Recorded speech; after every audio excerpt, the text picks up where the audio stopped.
Oh yeah, we're actually a little more than halfway there.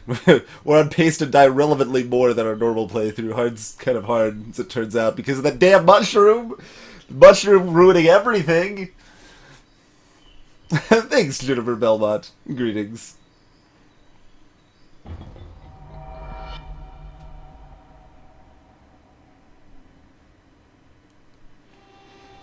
Mushroom's trickery. Yes, that's right. We ended Titan Souls last time on taking out the Yeti butt.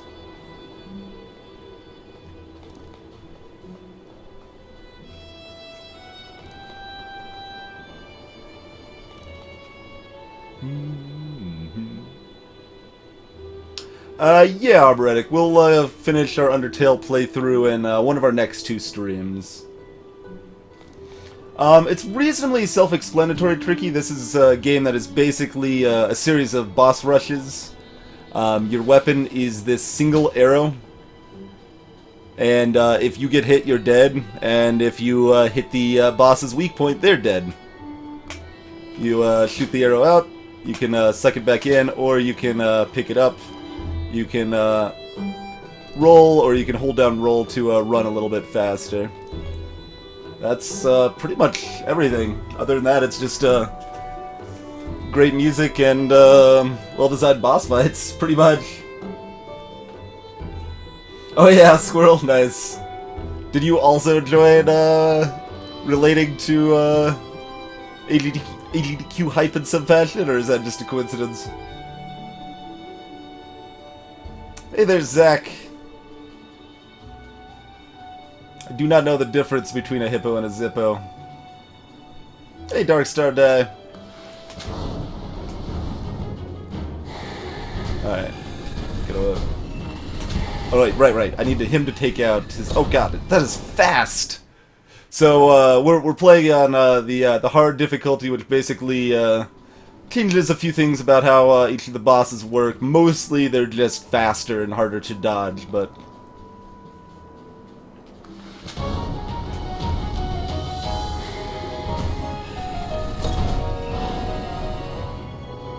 Yeah, I can't hit those trails. Oh god, there's two hands! Oh god! Yeah, I think there was just one hand on normal. Either that or they were just a lot slower. My word.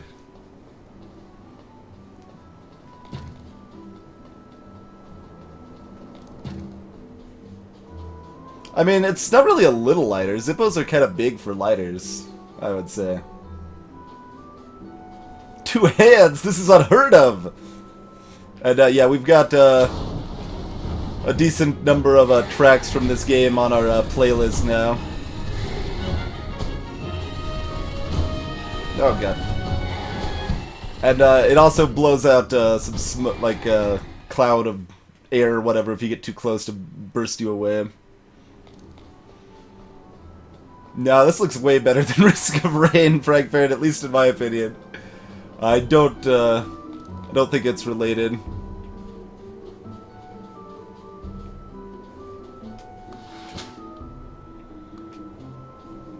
Well, Zach, if you look at the GDQ Skype, there's actually a lot of Hearthstone tips for Arena anyway, if you want there. It's convenient. Right at, oh god. At your disposal there. Yon foul wind indeed, Darkstar. Jihad Banana, welcome. I want to play Spelunky once. we could play Spelunky again. It's been a oh I got knocked away by the hand. I thought I was just in front of it.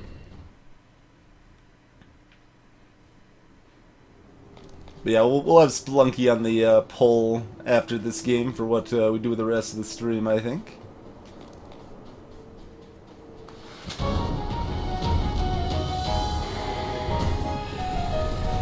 Oh, I missed. I really want that that first one to hit. It's still kinda, even though I absolutely know at this point that the ice ridges will kill you, I still mentally feel like they should just block your movement or whatever. They don't seem like the sort of thing that should kill you.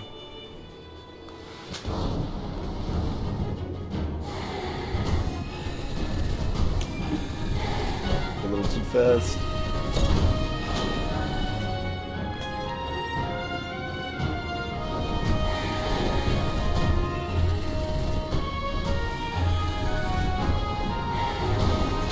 Oh, he stays up for so little time now, too. Wow. Life a Cynic, welcome! So yeah, since this is hard mode, all of the bosses are kind of insanely hard. They're still reasonably fair, but the expectation is that you've already beaten them all on the normal playthrough if you're playing them on hard. In fact, I think it's a requirement. Dang it.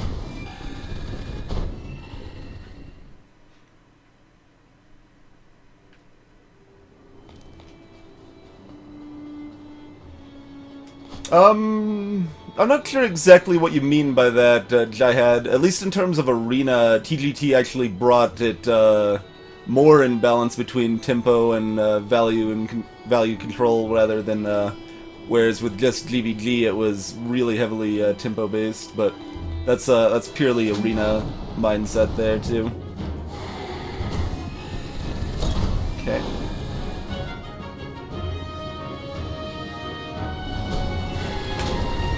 Crap. Oh, that was not a hit, huh? It looked so good.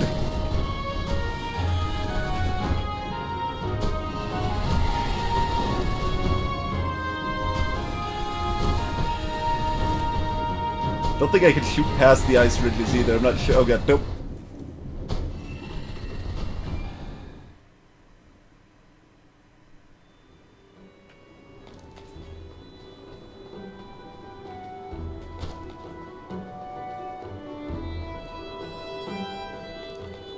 I live in Mountain Time Zone, Junip, so it's just after 11 where I'm at.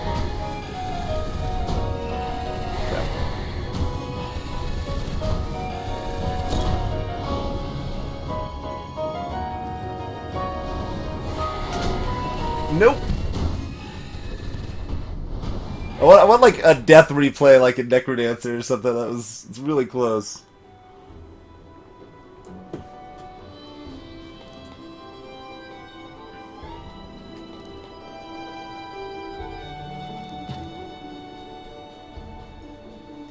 Am I secretly a mountain? I'm not actually secretly a mountain. I'll just be the first one to admit that I am not a mountain.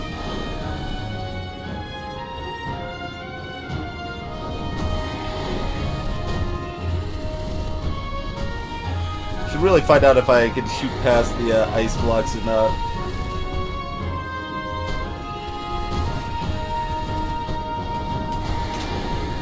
Oh god, the window is so short. The window is so short. That's a lot of purple in chat, great gentlemen. And welcome, sir.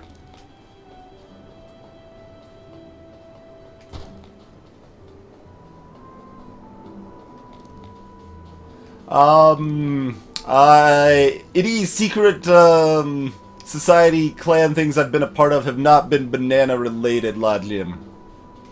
Greetings, GJ! Crap.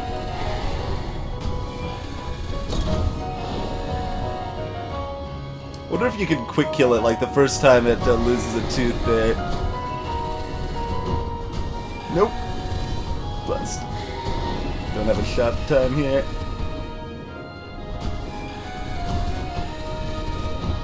Come on. Got him. There we go. Hey, Blackfire Spirits.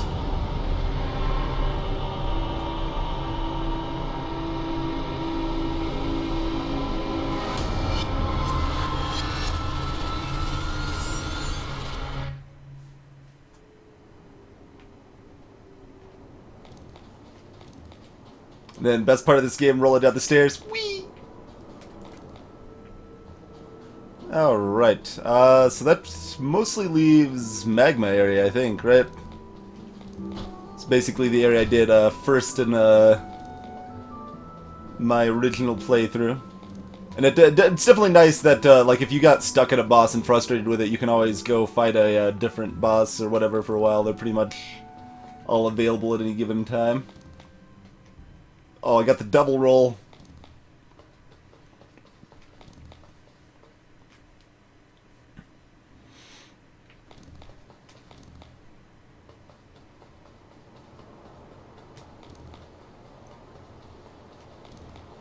It depends on what you're looking for to some extent, Arboretic. I've never been a huge fan of constructed Hearthstone. Wait, this isn't the way to the magma area. How do I get to the magma area? Don't even know where I'm going.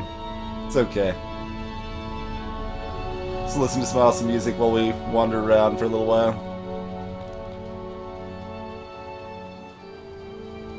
I know you can get to the magma area from the ice area, so that probably makes the most sense to go back to.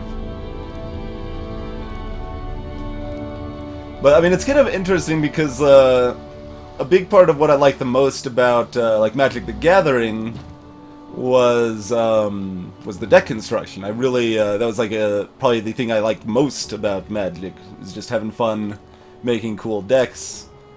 But I haven't really enjoyed that as much in Hearthstone, probably partially because of the limitations. Like, I can't really just use whatever cards I want nearly as easily as I can in Magic.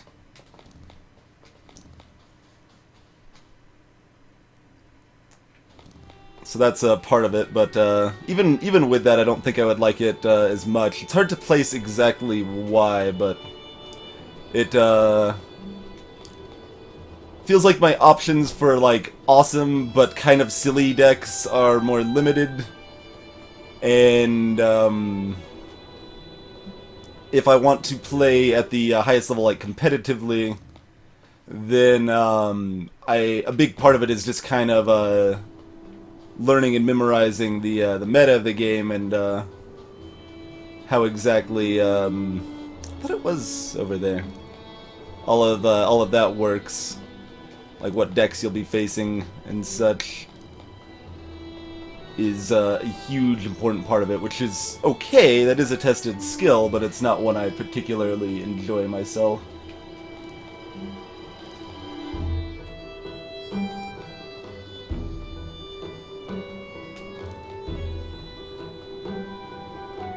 And this is just back to the mainish area, isn't it? Yeah, because this is where you first come in here. Where's the third path out of here?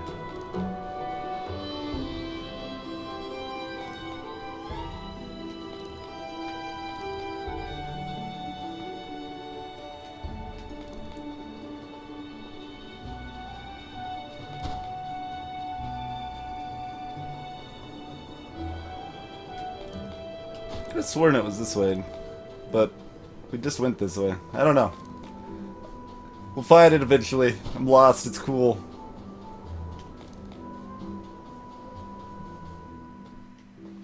Arboretic, what's different about hard mode Titan Souls is, shockingly, that it's harder.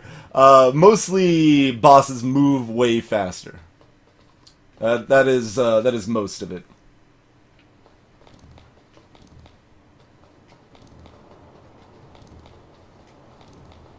Yeah, that's actually probably part of it, Logium. Yeah, the fact that classes are more restrictive than colors. That's probably a definite factor. One of my favorite things in Magic, playing like online or whatever, certainly, since I wouldn't want to buy a bunch of cards just for random silly deck or what have you, but was generally like finding something that was kind of silly and kind of weak, and just figuring out the best possible deck I could make based on that concept. Hey, Benjamin the Monarch! But yeah, sometimes the bosses change a little bit mechanically. Mostly they're just way faster. Titan Souls hard here. This is just, yeah, a little alcove, right?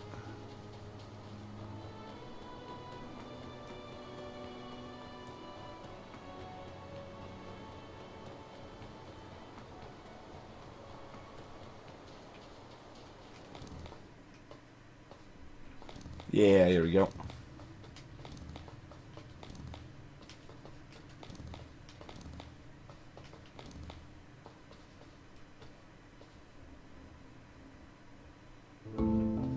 I think we did kill the Titan Slayer casual.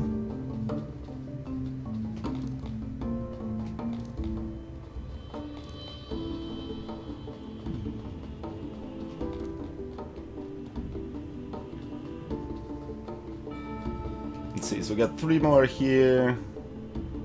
So we're at like 13 right now, I think. We've got, so that would be 16. We've got the final, and then the post-final.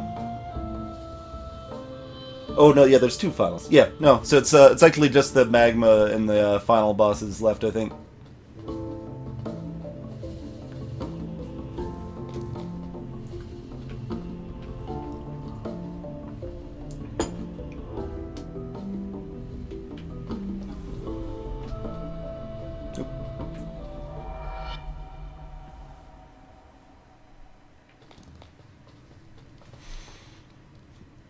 Alright. Wonder if the strats I used on Miss Lava Slime here will work on hard. I think I remember doing something a little odd.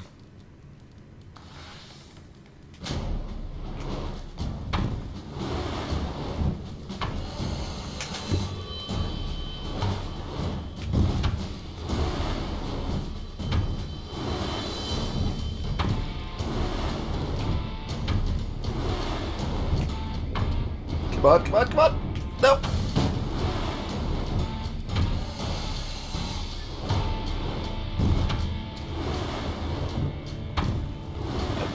Bounce towards it. Come on, come on, come on! Oh, what the hell? What happened?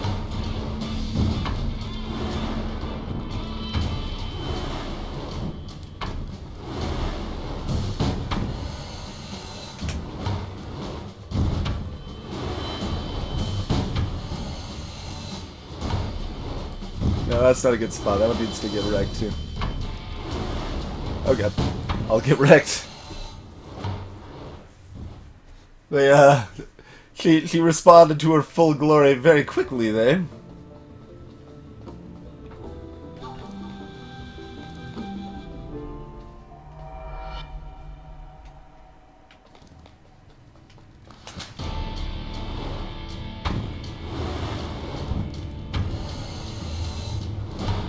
Oh, did actually get the arrow sucked in there.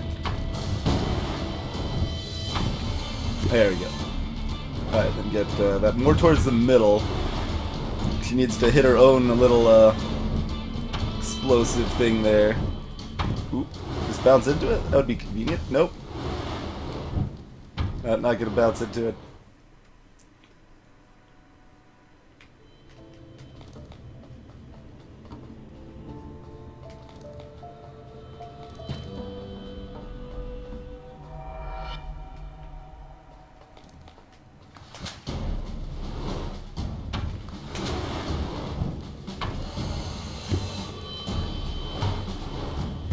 No, that one should be destroyed. That's too far away.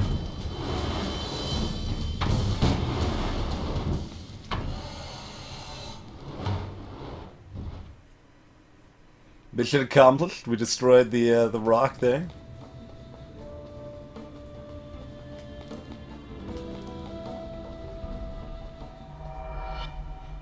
Just shoot them.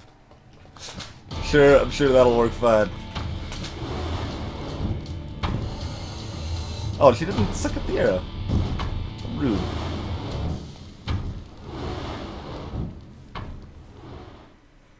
Look, when someone offers an arrow, you should inhale it into your mouth. That's all I'm saying. That's just proper etiquette.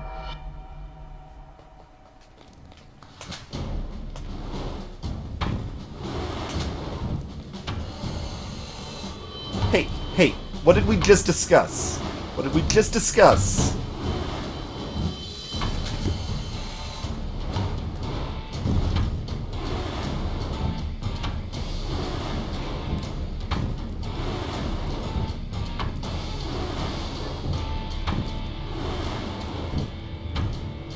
One more bounce back? No, no.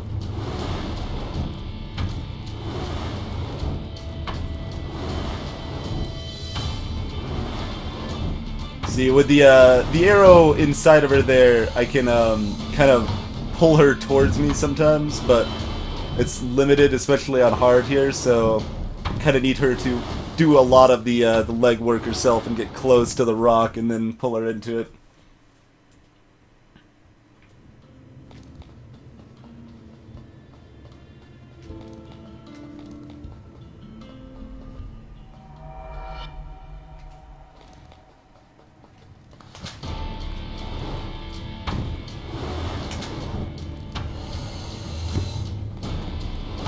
It is, I believe, yeah, you can kill her without her ever sucking in the arrow, but it does make it easier.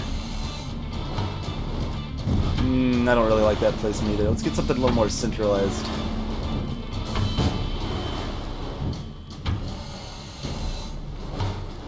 It's a little better. That's a little better.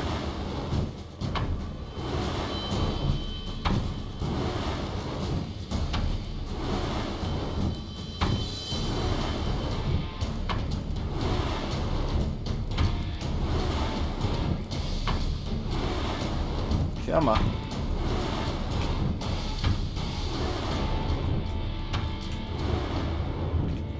Nope. Close.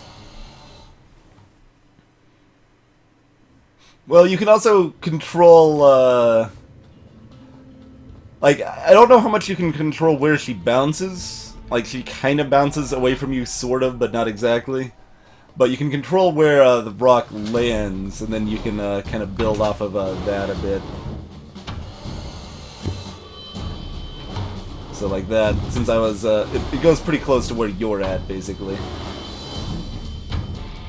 She might just bounce onto it. Maybe she doesn't even do that on hard.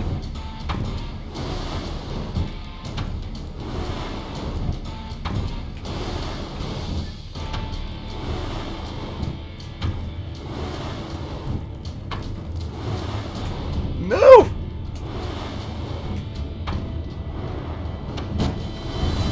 Oh no! I missed my shot! I missed my shot! Close. Very close.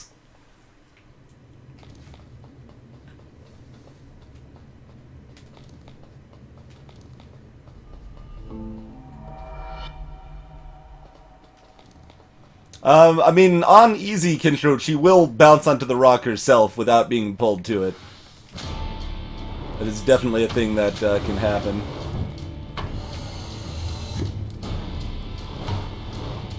Alright, nice centralized rock there, I like that.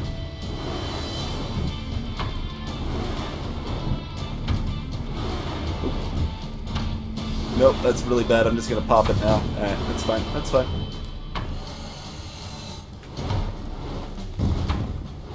Another nice centralized rock for us here.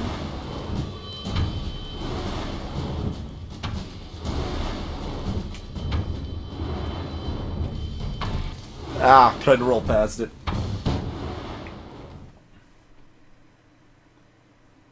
So basically I need to pull her in the rock so her magma shell explodes and then use that brief moment to fire an arrow to finish her off.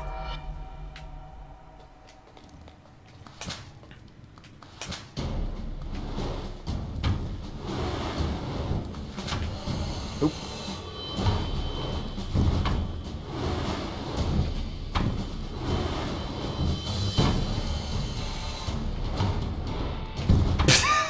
I'll just stand there, get bouldered this time.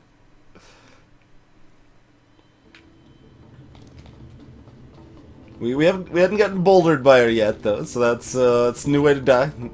Another thing on the checklist, the imaginary checklist there. Good, good.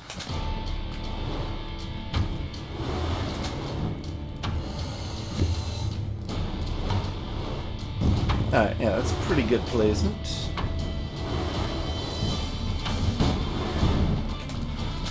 Oh, what? It bounced off? Okay, that window is narrower than I thought it was.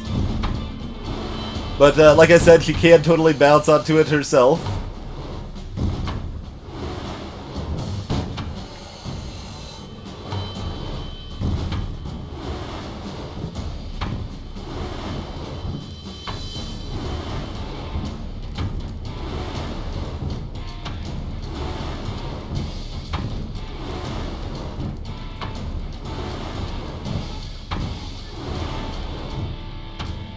Don't know what determines that, mind you, but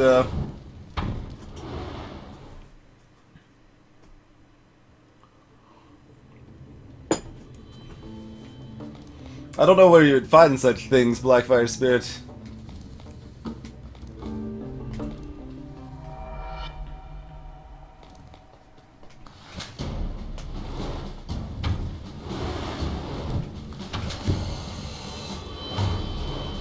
That's bad placement. Yeah, let's clear that one.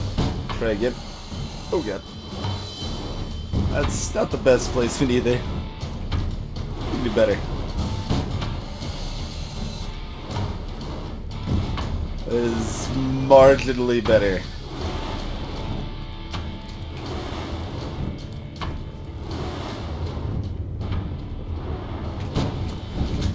What? Oh, I think I got burned right before I shot it. Also, I might have missed. Shazbot.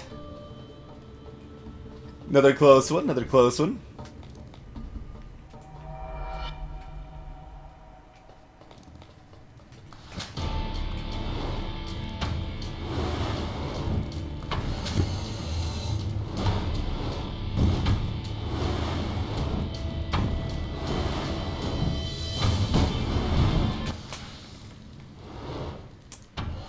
Couldn't get the shot off because I have to retrieve the arrow and then fire it at her in that window if she bounces into it herself. So that might actually be worse on hard. There's just too little time.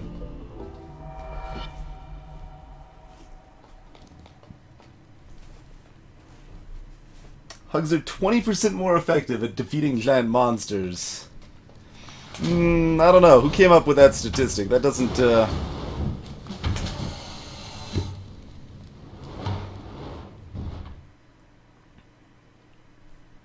That doesn't jive with my findings.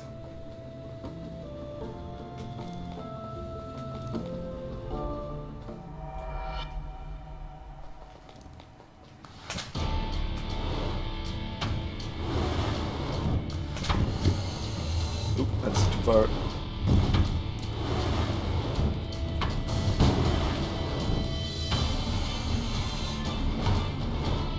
There you go. That's nice and central.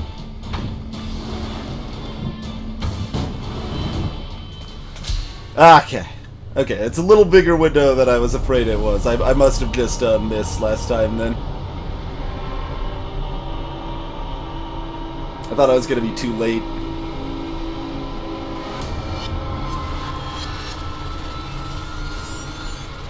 Embracing. I like that, Breloom.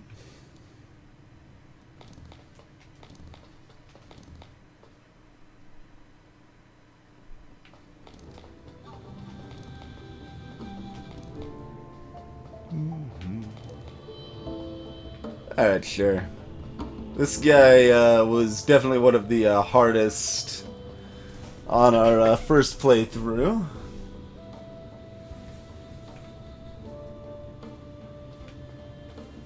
Hey, Ritzel!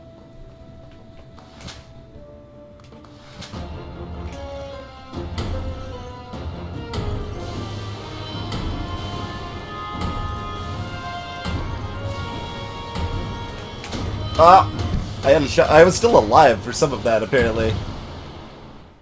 I thought I was like dead right away, and I was still technically alive. Whee.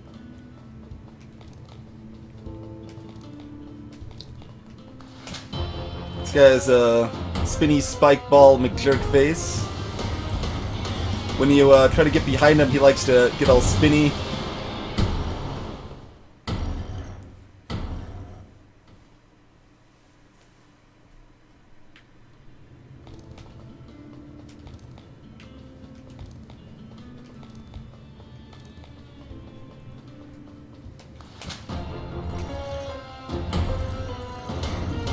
Wait, why you get all spinny already, buddy? I didn't even get behind you that time.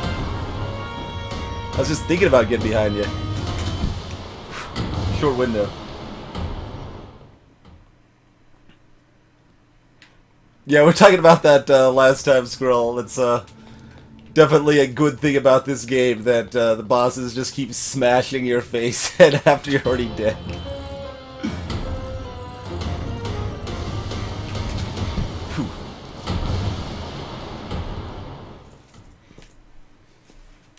Rip Ritzel Space Heater.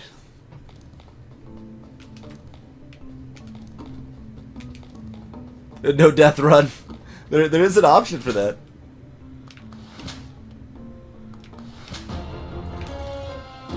Don't think I'm gonna be doing that one though. Whew. Oh wait, I'm still alive. Well, not supposed to still be alive. Oh, I thought that was good. A little surprised that was no good.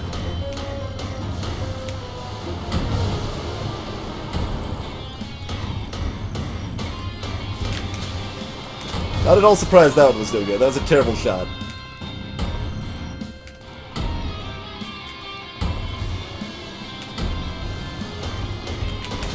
Nope, that was too late. No roll? No, screw that. I have no interest in no roll.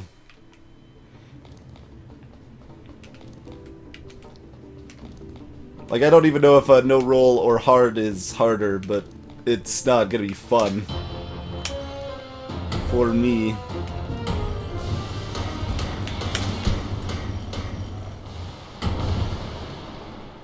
If anyone was wondering, you cannot do hard and no roll simultaneously because it's not possible.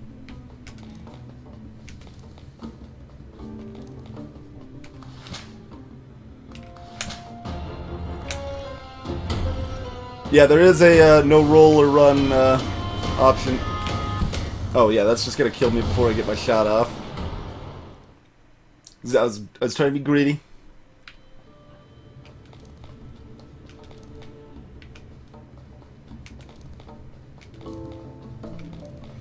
If I were to play more Titan Souls, it would be doing I guess speedrunner context.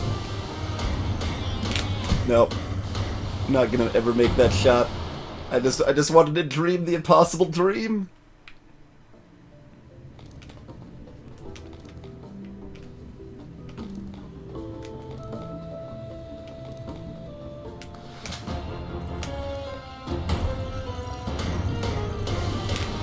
That one, yeah. I was like, this is like dead on.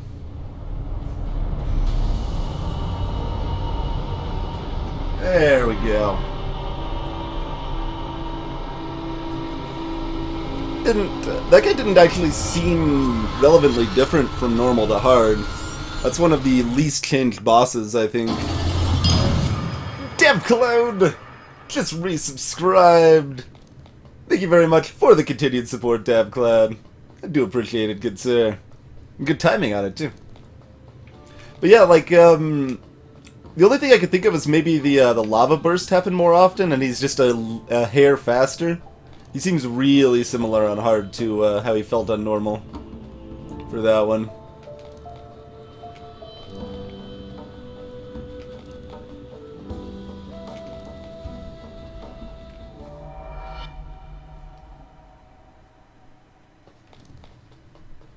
Oh yeah, this thing. This thing I killed super fast last time.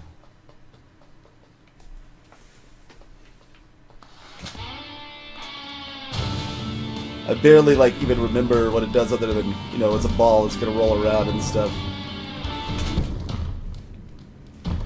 It seemed pretty close.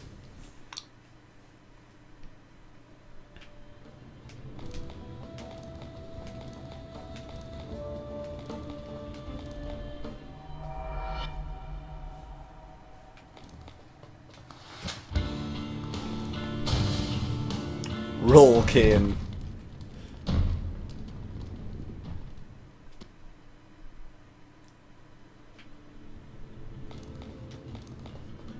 The objective, despite what you may see here, is not to get squashed as quickly as possible. Apparently this is GJ's favorite track. Oh, that's not where I thought the eye was going to be there. And, yeah, okay, it spins more erratically, I think, when it, like, pops up in the air. It's harder to predict where the eye is going to be. Is my guess. That could be wrong. Like I said, I think I killed this on the second or third try on normal, so didn't really get a good feel of what it does.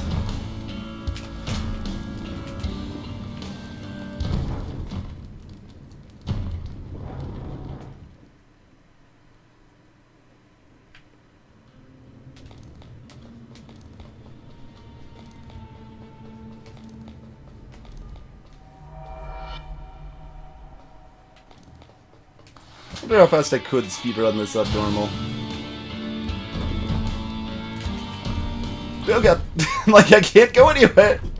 There's nowhere to run, nowhere to hide.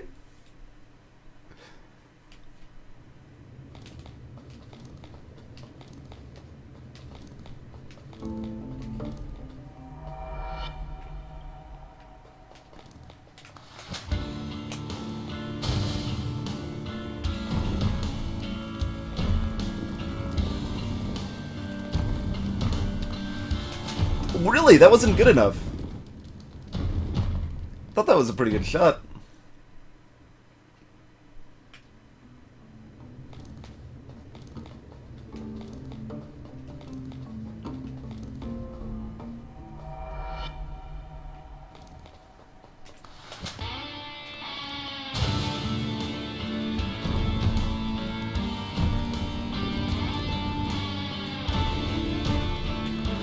Nope, that's way up. Oh god. I'm like, just roll and hope the fires disappear in time. I don't have time to, or anywhere else to go. Should have practiced the quick kill. Probably, Blackfoot.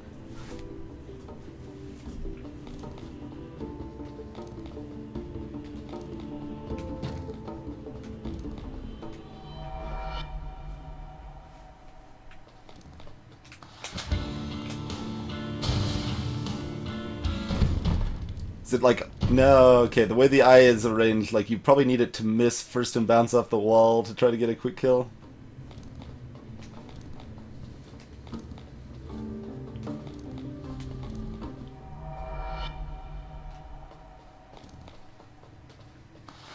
Don't know if I should really try, mind you, but...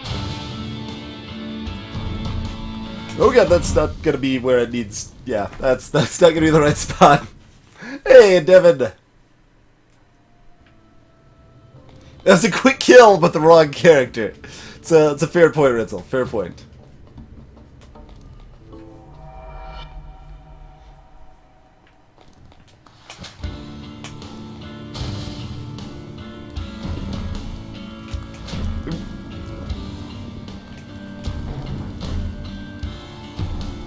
Nope. I was like pretending I could still get another shot off there. I had a brief window.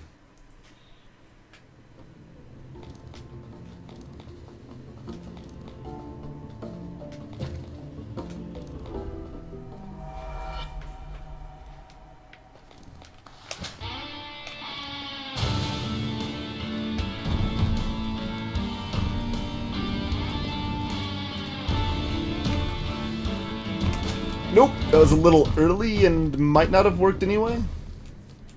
Might have worked. It was gonna be close.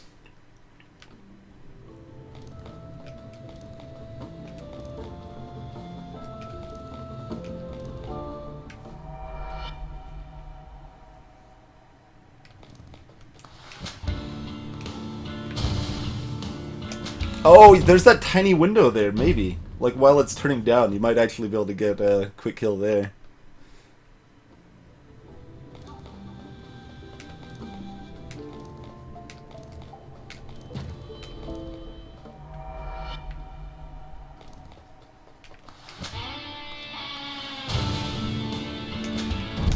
It looks like it goes into the air, because that shot right past it. There might be a possibility there, but it would be super precise. Probably 3 frames or less. Hey, Charlotte Sweets! Did you turn into a murderer? I mean, that's kind of the whole game, to some extent. There's these titans, and we're trying to kill them all. Pretty much just... Oh, got the game. And then they might kill me horribly. In the meantime, also. Hey, we got to hear more of the song this time, guys. Oh god. No, no, no. Nope. Nope. I don't know where is safe to walk. Okay, there's nowhere. Nowhere is the answer. Okay, good. Good. It's a stuff film. Hey, DWO clan.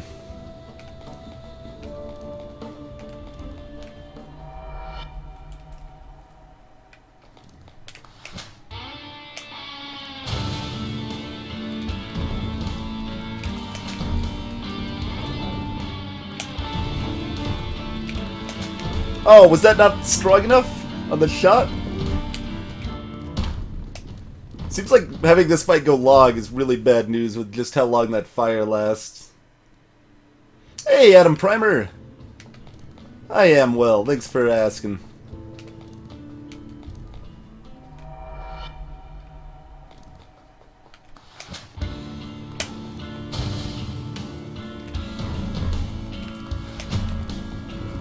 Every time I think the eye is somewhere, it's not there. Well, DW Clan, this is playing through it again on hard, so yes, I do like this game.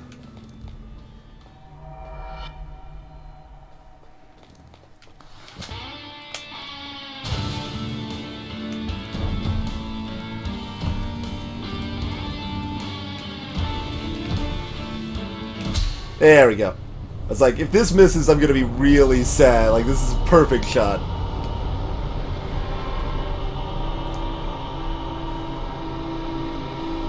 Alright, that's nowhere near the worst hard boss we fought. I think that that credit still has to go to the mushroom. That mushroom wrecked me so hard. Undertale went pretty well at Devon. We still have a little more, so we'll do another stream of that one of the next 2 streams. Well then.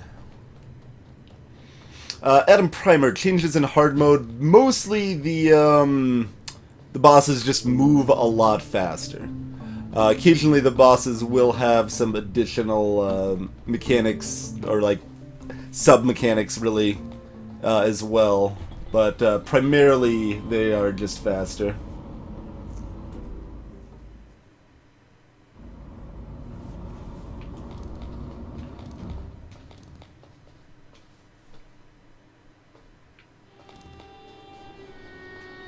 Wait, that was the entrance to the lava right there? The one we walked up to and we're like, nope, that's not it, and then left. That, I mean, that makes sense, I guess. I knew this area connected directly to lava, but I could have sworn that was the way you got in from kind of the, overworldy area.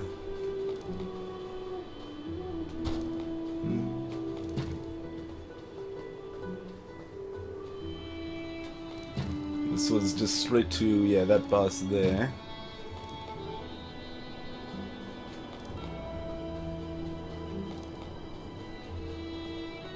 Yeah, I guess this was the, I just had it backwards. Not currently Undertale, but it might be something that shows up on, like, supporter polls, or if we opt to down the road. Depending on how things go.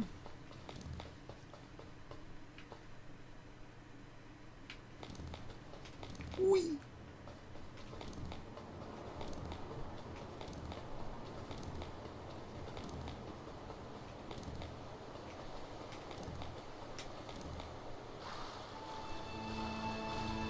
Yeah, nothing can randomly murder me on the way to the bosses. It's not Dark Souls. Although that's not really randomly per se, but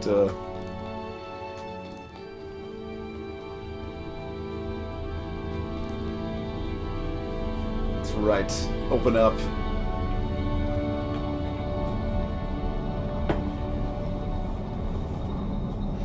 Hey, Ludwig. Enjoy your alerts there.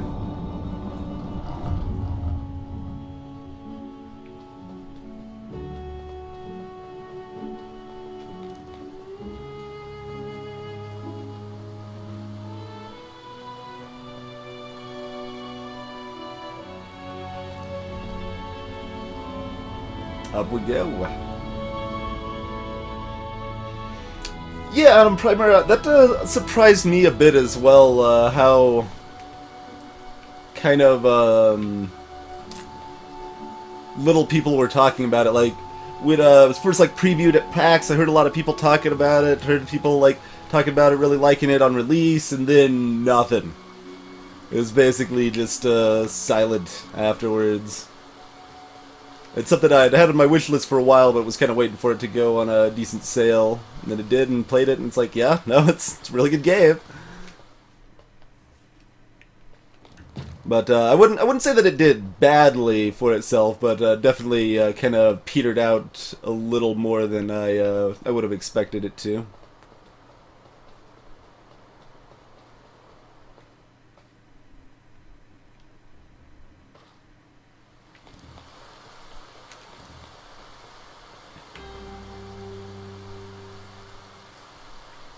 So I'm curious if something works on a hard that works on normal here.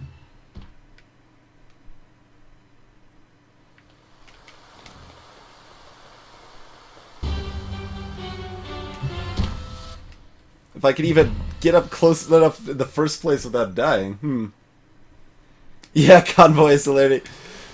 But Convoy is one of the top 2 most, like, hey Twitch, you need to play this game. Doesn't look like it, unless there's some trick to it. The speedrun trick for that boss, you literally just, like, walk past it in some fashion. Try one more time. I'll bounce off the stairway, though. You can't roll into the stairway.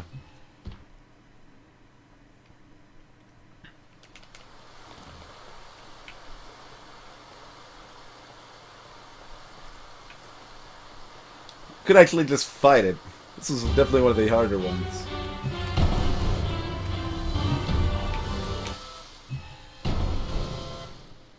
It's like a constant laser barrage this time.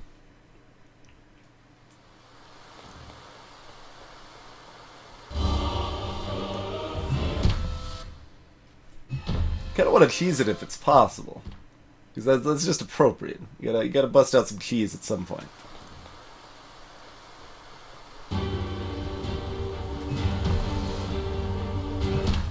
Yeah, it doesn't seem like I can get through there.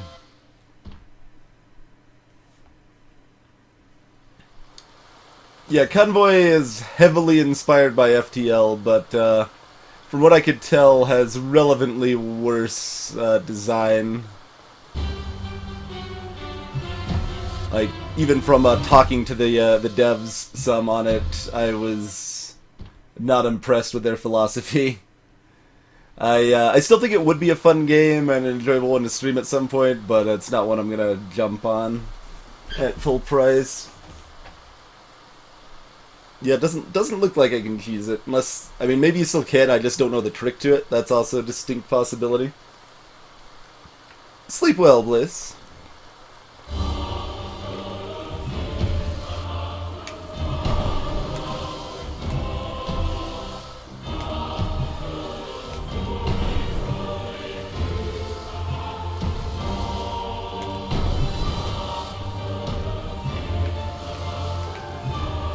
God, can't get those fists to stay on the buttons.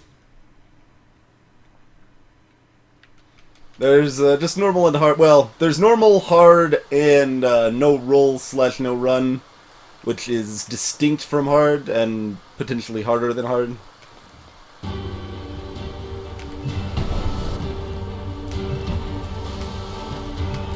Nope.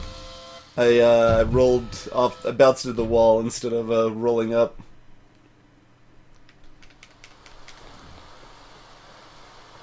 Did get the timing on the first one right though that time.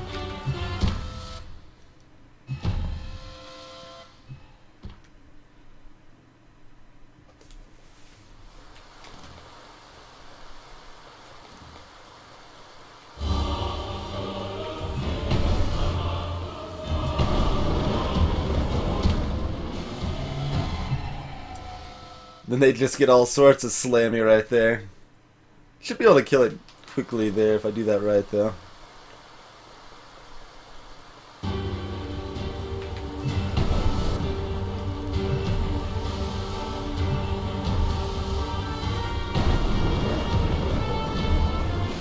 Right, then the fists are also going to be my way. That's open for so little time. I mean, I think that is my my plan. You just kill it on the first cycle if I can.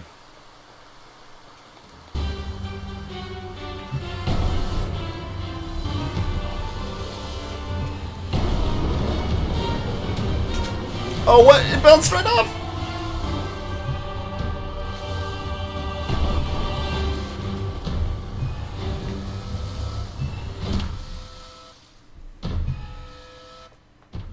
Maybe, Adam.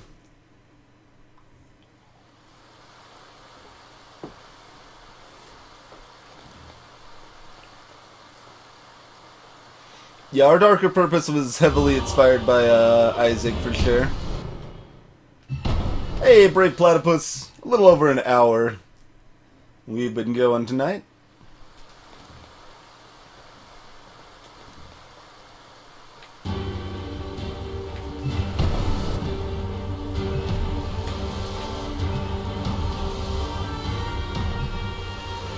Still good.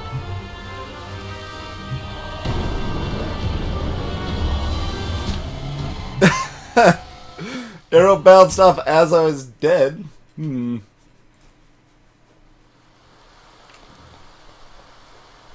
Yeah, what little I saw of our Darker Purpose seemed like the changes were mostly for the worse, but I didn't really see enough or never played it to form a full opinion there.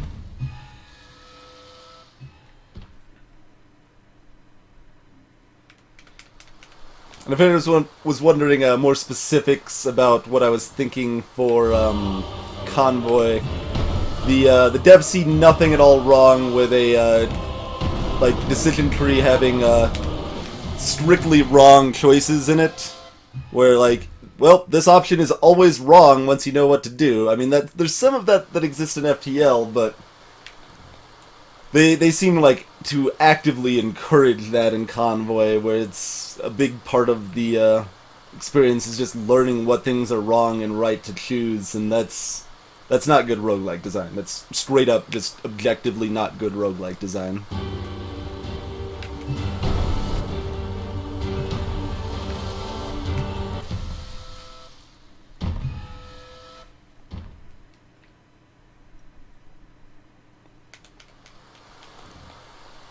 It can still be enjoyable, mind you, but I would be very surprised if it had anywhere near the depth or replayability of something like FTL. Yeah, that's also true. You can kind of scum pretty indefinitely. Like, there's anti-scum measures, but they're pretty light.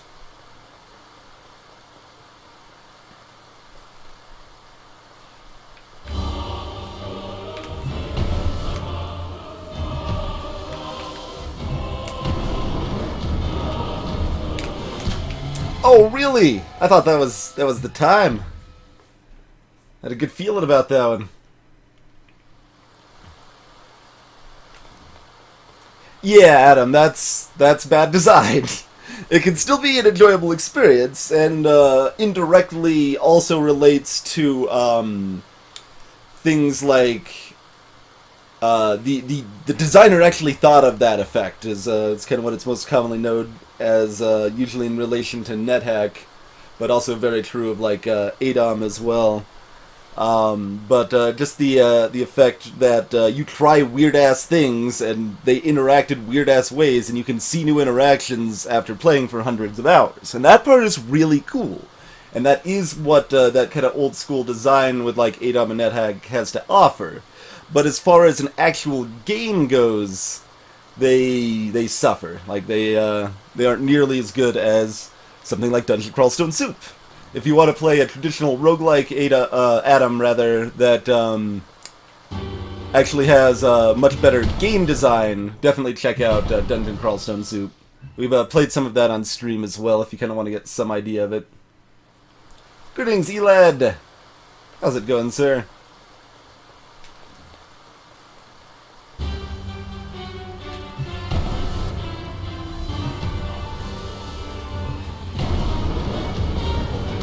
Okay.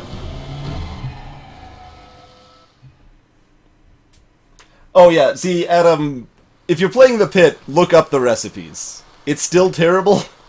It's still completely god-awful.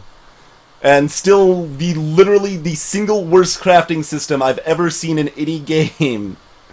But it's a little more palatable if you look up the recipes. They still work even if you don't have them unlocked. But yeah, the recipe system in Sword of the Stars, the Pit is an atrocity, basically. Yeah, like usually Tricky, there's some amount of hints. Like there's enough hints in like ADOM, where it is theoretically possible to beat the game without ever looking up anything spoily.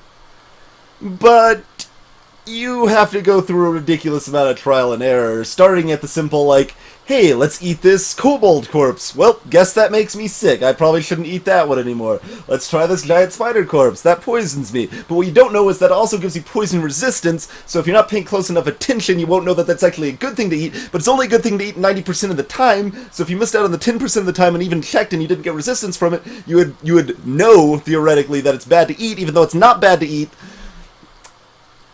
Bad game design.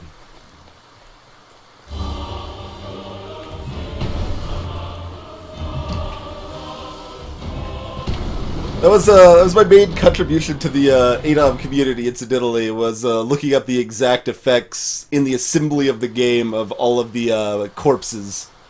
What all the corpses actually do in that game. And I found bugs in the process, too. Like, some of the effects gave you like stat upgrades based on your current stat of something. And yeah, Tome's another good one to look at as well. I didn't like Tome as much, but it was pretty good from what little I played of it. So Red Knight of Cleveland, Dreadmore's crafting system is basically the same as Sword of the Stars the Pit. Sword of the Stars the Pit basically takes Dreadmore's crafting system and is like, hey, this is a terrible crafting system. How can we make it even worse? And there you go. That's the Pit. That's what happens there. Then they add a terrible, like, unlock the crafting recipe mechanic thing on top of it that makes it even worse. Which, I mean, you sort of have that in Dreadmore too, but it's different and less stupid. Yeah, exactly, Adam Primer. So, things with Dungeon Crawl Stone Soup there, like, knowledge is still, like, really important, right? It's still going to be really important in FTL, it's still going to be really important in Isaac and anything else like that, but, the big difference there is, like, it's not like you're making it all the way to the end of the game, and it's like, well, I'm not wearing my necklace and my scepter exactly correctly, so I auto-die when I enter the final portal. Guess I know better for next time when I do another 20-hour run. That's garbage. That's utter garbage. In Dungeon Crawl Stone Soup, you can say, look at an enemy, get a description of that enemy, see its basic stats, like what kind of a magic resist it has, what kind of elemental resistances it has. You can look at a list of spells that enemy can cast at you to get some idea of what it's capable of. You still might not know exactly how terrifying something is, or exactly the full scope of what each of these spells is going to do, but you can get a really good idea of what something's capable of just by looking at it, even the very first time you encounter it, and that's good design. That's a good thing. Hey there, Eiji. Other important things about Stone Soup would be its emphasis on not grinding. Wait, that didn't count? It looked like it bounced straight off. Tome is Tales of Majayal, and DCSS is Dungeon Crawl Stone Soup.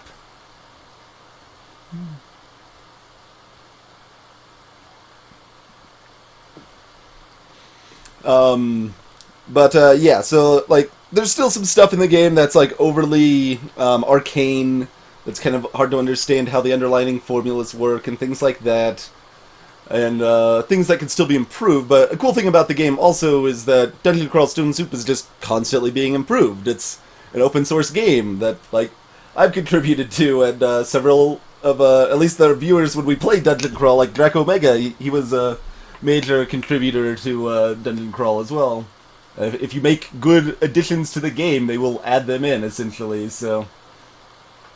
And Rogue Legacy, I don't even put in a roguelike category. I would call it like a roguelike inspired platformer, even though I'm very happy to call something like FTL a roguelike, because it has such an emphasis on like your past performance. You are expected to fail to upgrade your character to proceed.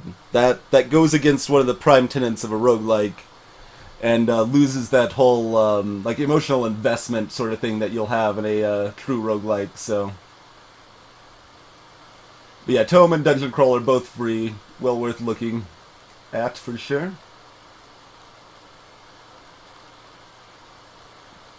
Yeah, the free version of Tome basically just has some bonus stuff, so you can get that to help support the game if you really like what they're doing with it, sort of thing. Yep, yep. But I still enjoyed Rogue Legacy, to be fair. Like, it was a decent platforming experience that I had fun playing. But it doesn't quite have the same sort of feeling that you'll find in those other games. Yeah, there you go. Roguelike like. Oh, man. Hey, ZZT.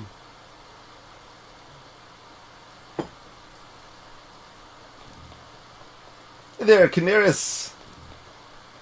What's the least roguelike? Well, we were just talking about that to some extent. I mean, Rogue Legacy could definitely qualify. Or, I mean, are you saying something that still qualifies fully as a roguelike? Because people call Rogue Legacy roguelike. It seems like exactly what I want to do.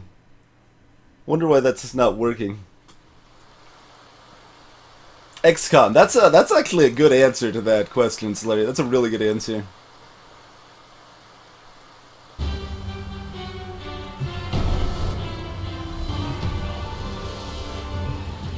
So, I mean, Rogue Legacy has pseudo-permanent death, but it has permanent progression after your death, which, rather than resetting to ground zero.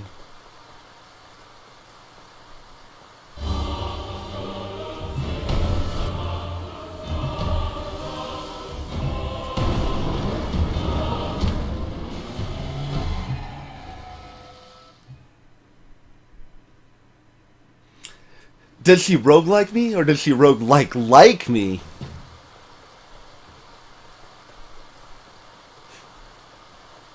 I like it. I chose to emphasize differently.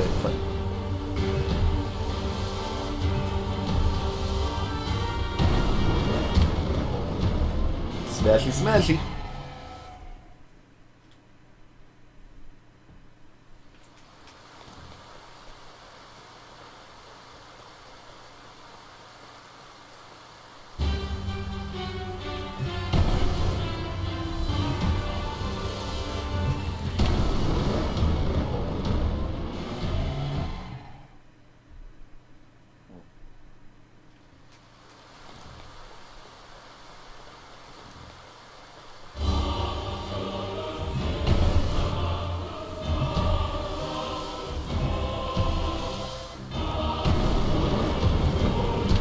Dang it! Didn't quite get the next roll off. Boss could leave fire behind with laser beams. That is a true statement, I suppose.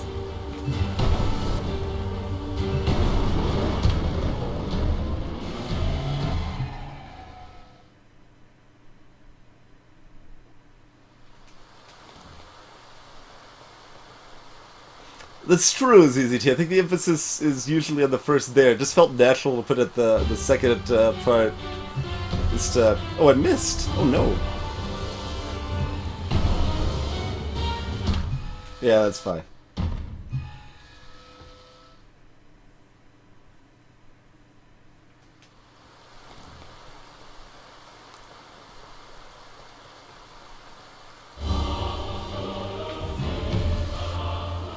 Missed again? That's so good. He did not miss with his laser, though. Hey, Dunner! When we get the panels lit up by getting the two fists to smash him, then he'll, like, pop down a little bit, shoot his big laser, and we want to basically smack him in the chest when he shoots his big laser.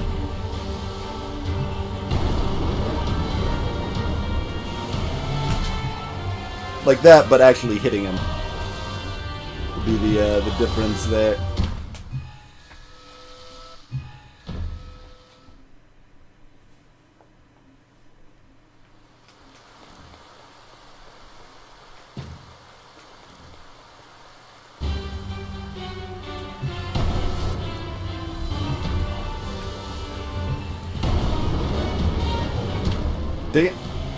timing on rolling when they get into Super Slam mode is really rough.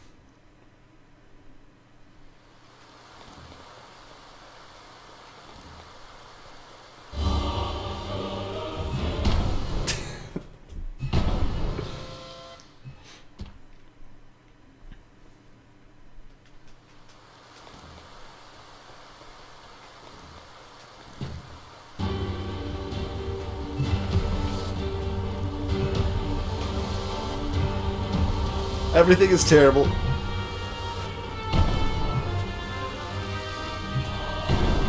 Oh, we made it.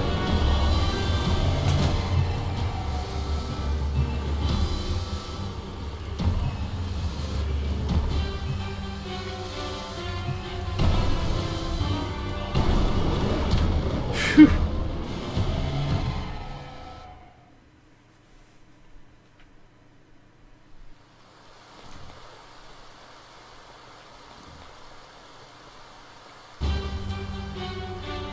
The time between retries is the sort of thing that could easily annoy me, Canaris, but I don't find it particularly bad in this game.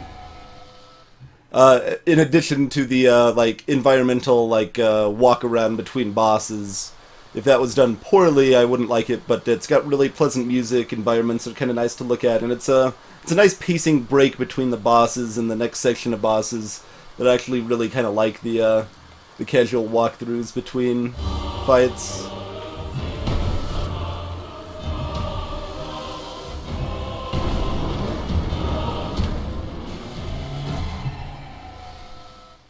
The rolling timing is so precise to get multiple rolls back to back there to live.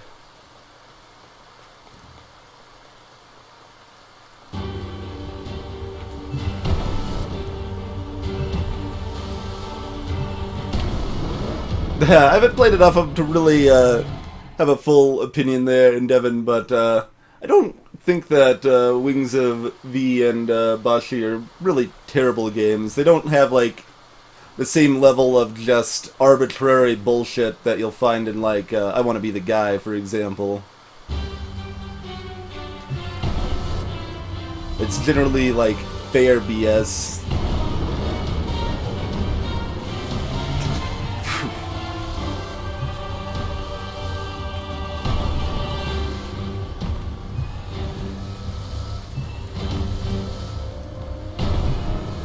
It's not gonna work. Come now, please.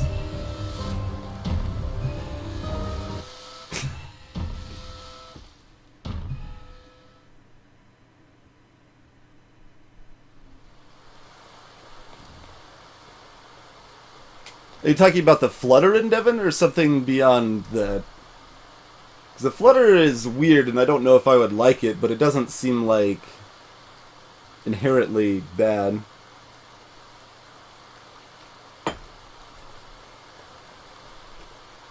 I haven't actually played Wings of V, so I don't have the best sense of it, but I've seen a decent amount of it played.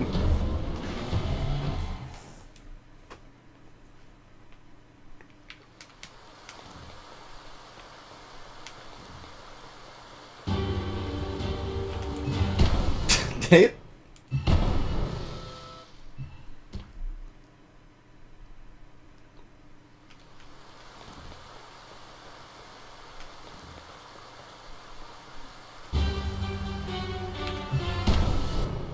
We're just gonna keep getting smashed on the first roll here.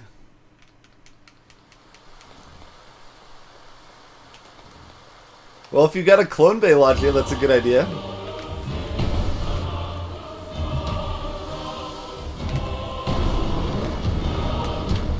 I need to now roll the first one. The first one's not actually gonna hit me. That's why my roll timing is always so off.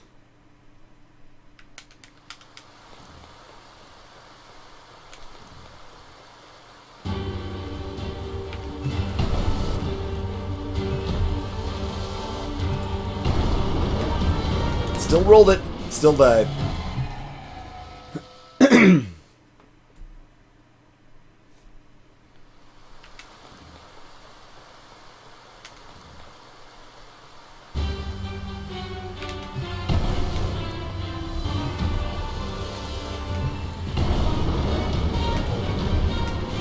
Oh yeah, I'm just gonna roll back into the big laser that time. Logic. Maybe your subconscious knew. It's cool.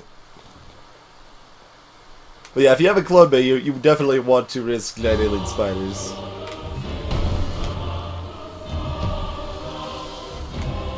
That is a very low risk, medium reward instead of the normal high risk, medium reward.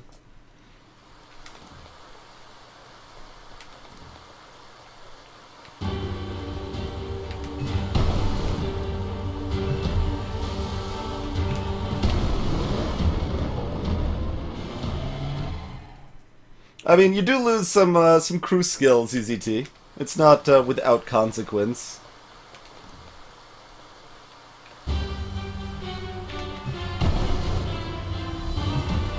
And that can actually be relevant. There we go. A little close to the fist there, but we're fine. We're fine.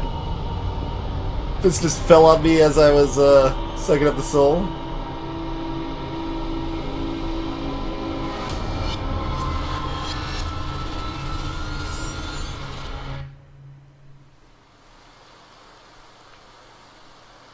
I mostly just got the impression in Devon that it was just kind of a new concept. Like, I mean, it's not like incredibly new, but just a reasonably new platforming concept, just to kind of mix it up mechanically a little bit, rather than just being essentially the same as your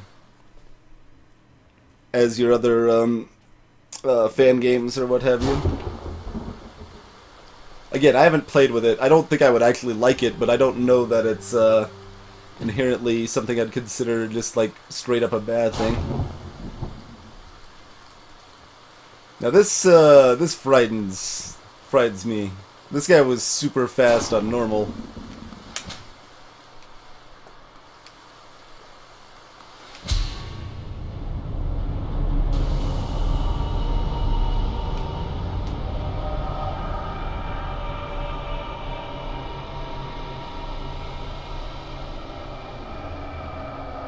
I mean, I can definitely see at least somewhat where you're coming from. Like, things being intuitive and familiar to a genre is often very strong and a good thing to do.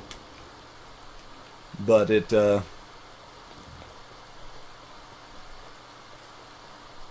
doesn't mean it can't be changed.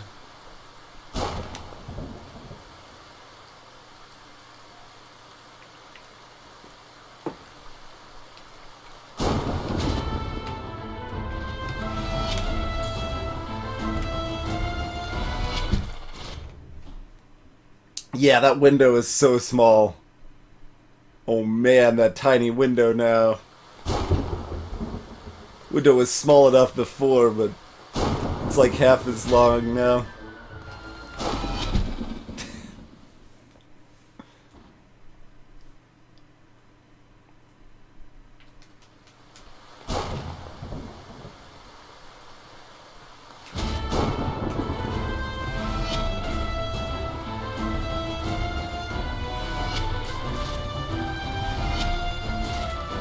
Oh my god. Yeah, you have to like shoot before... Oh god, he's gonna shoot my arrow back at me!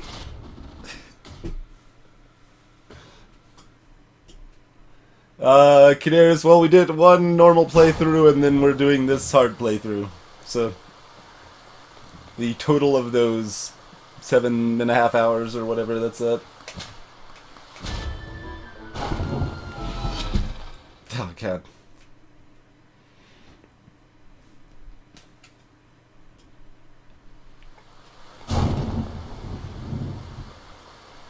Speed of this seems like it could feel a little on the BS side of things on hard.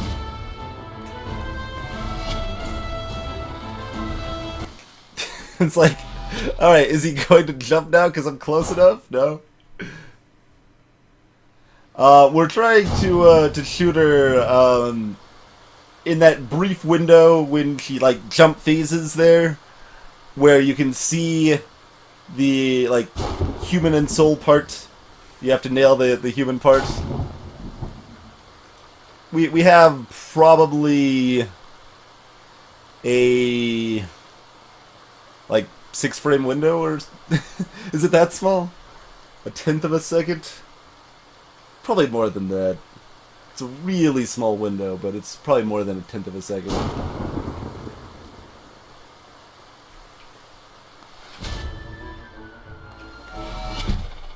Oh, it's too close to even roll.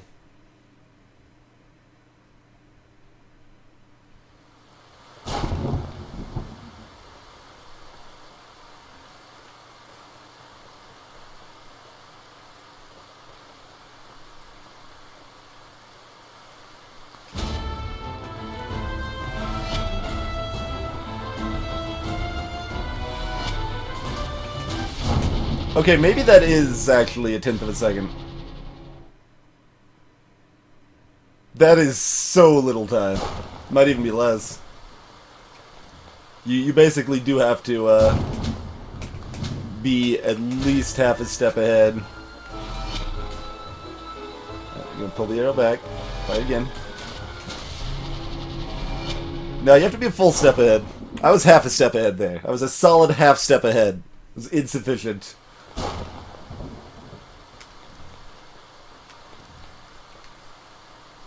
See, yeah, that's how fast it is. Tricky doesn't even get to, like, realize what part the window is. So, they're gonna shoot the arrow at me twice, and then they're gonna kind of jump away. That's the window when they jump. That tiny little, bit right there. So they're gonna pull the arrow back, fire again, and they're gonna, yeah, that right there. That was the window.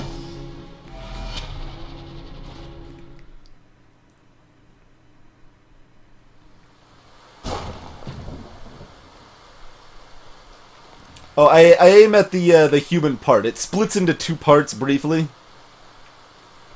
Hey there, Griff.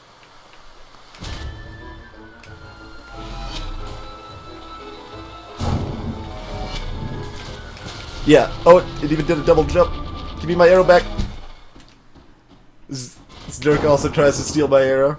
Hey, Mojo.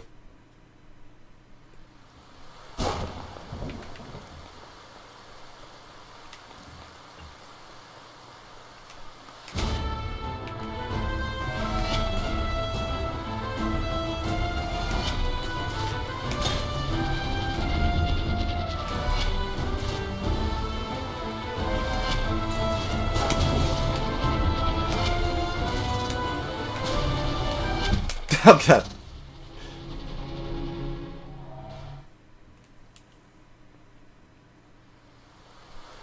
Yeah, there you go, Canaris. That might help a little bit.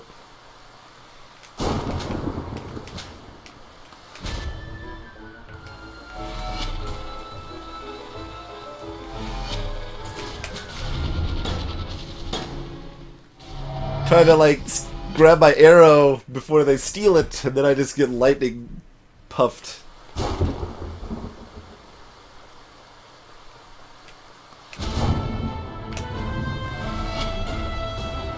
Nope. Let's just run straight into the lightning puff. That's good.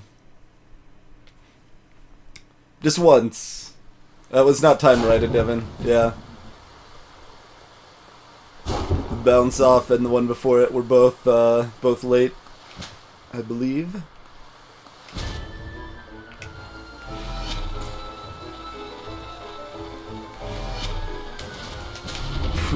Nope, roll.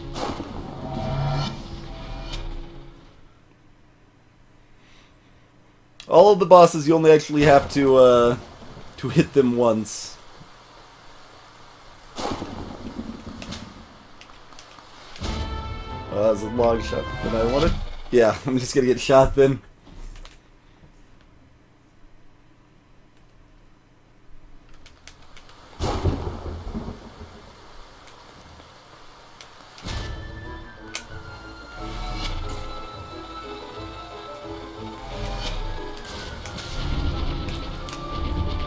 My arrow back. Ah, I didn't see the last lightning puff. Yeah, I'm playing with controller, Canaris. I prefer keyboard for most things actually, but this just seems like a pretty natural fit for controller.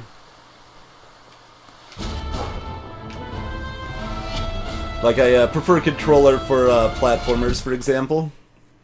Things like Super Meat Boy or anything like that.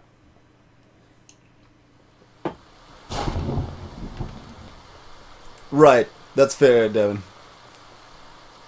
The sound cue was kind of meant like, it was like a bounce off, basically. Like, if I just shoot them, like, right here. Oh, they actually jump away if I do that.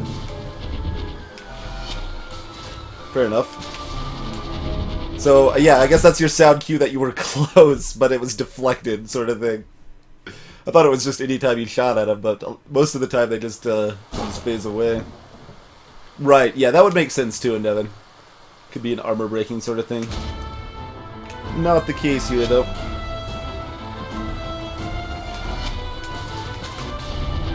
Oh, God.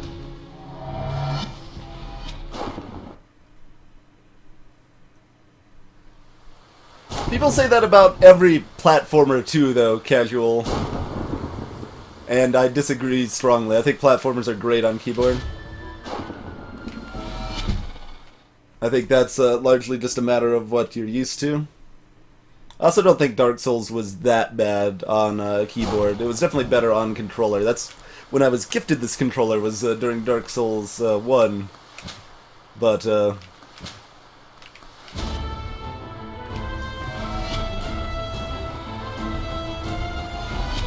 no, yeah, I was too close. I tried to, like, get in a good position away from the puff clouds.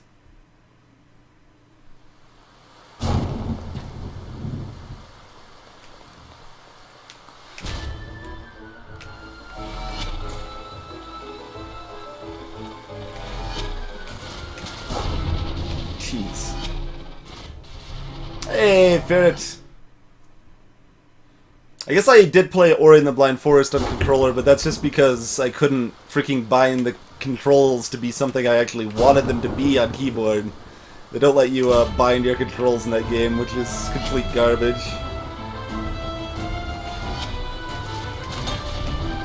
Oh yeah, that was me hitting the other arrow. That's what that deflection was. That makes more sense.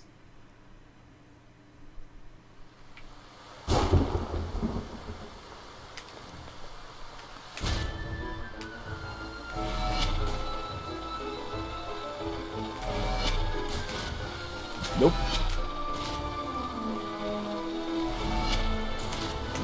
Oh, what? That was, like, beautiful! No! Oh, God! I'm so happy about that shot!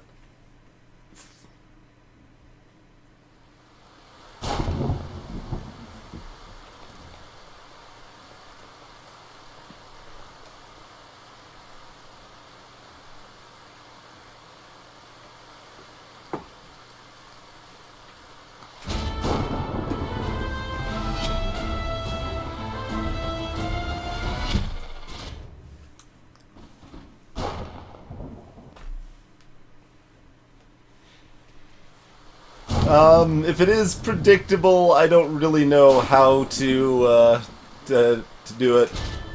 Tricky.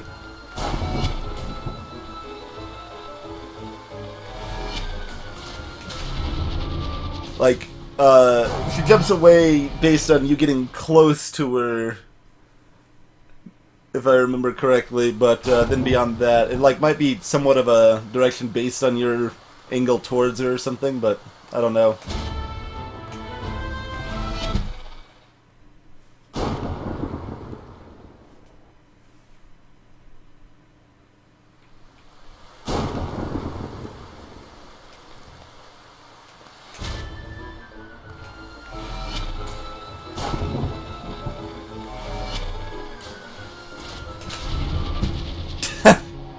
That's true. She can kill you with the arrow being pulled back, too. Yeah, yeah.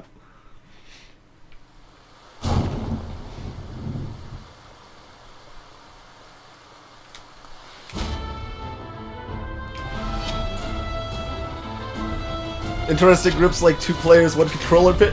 Oh god, that was so good! No, no, give me back my arrow. Nope!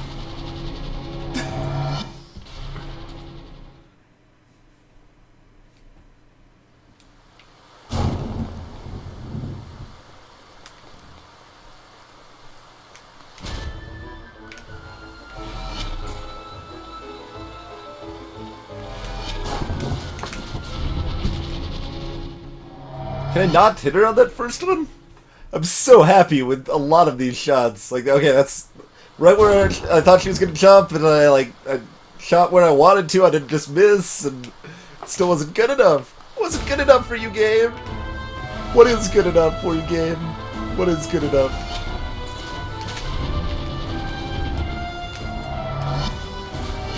Okay.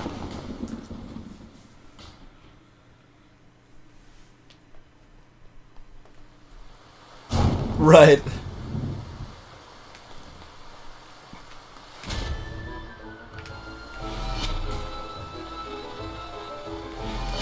Can I not, like, hit you? Well, that was a bad shot there, but...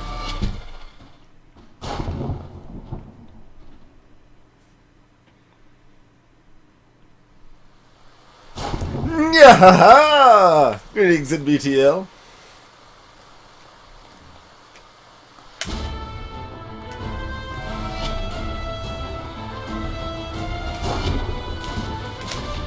Yeah, that one felt late, but it was late. Papyrus's voice didn't come across quite as large and in charge as it feels when I'm doing it on the recording, but it still works pretty well, I think. Even if it does basically kill me to do a stream of it.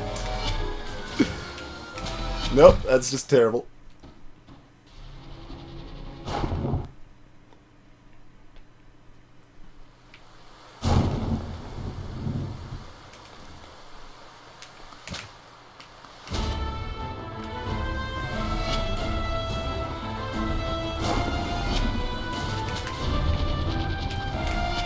Oh, you gave up trying to steal my arrow, so you shot me instead. How rude. Hey, DJC. Thanks.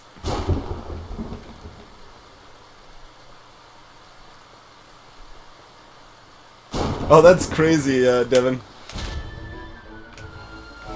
I remember in, we found out in one of the Mega Man games, kind of by accident one time, when we were kids. Ow.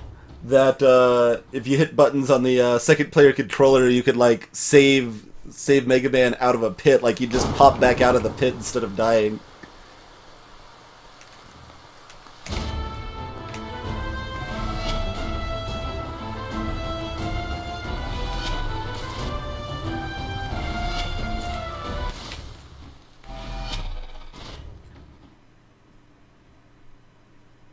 Without any Game Genie or any such shenanigans.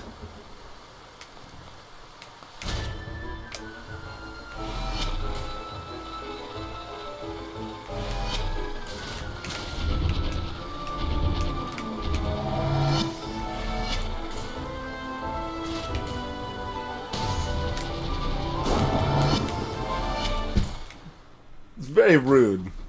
Electrocuting me, stealing my arrow.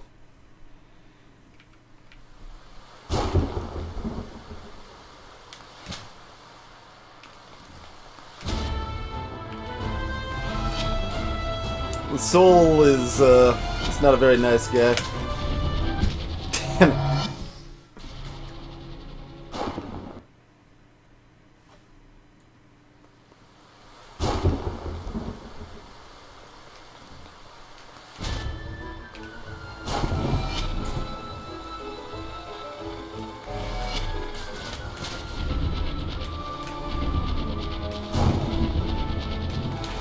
Yeah, you gave up on it, okay. I had a window right there.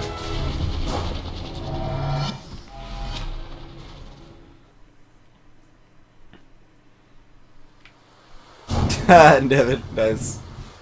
Always him, Brothers Mario, all the time.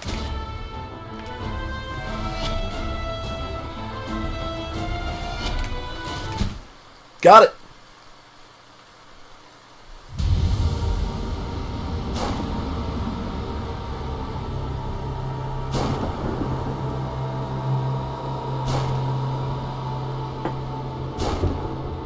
I kind of want to measure that window. I'm curious if anyone has measured that window.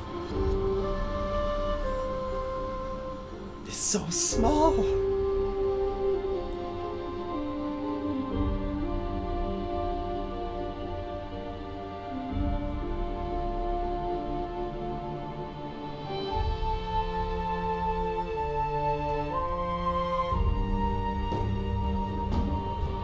Hey, roll.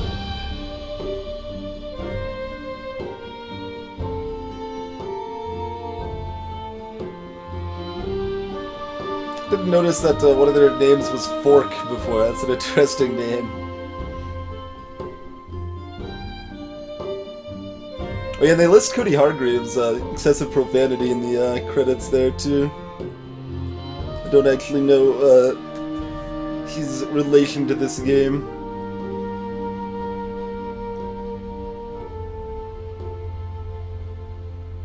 I don't think we can date the soul of this game in BTL. Sorry to disappoint.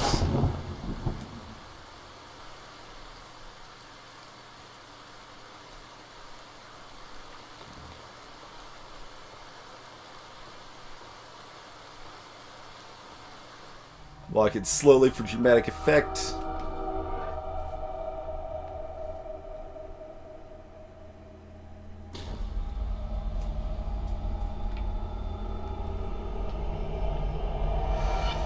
What's up, Truth?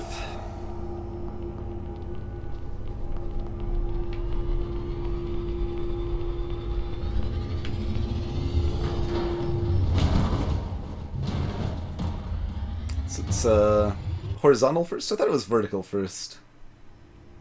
No, I'm probably not going to do no roll, DJC. That doesn't really appeal to me very much.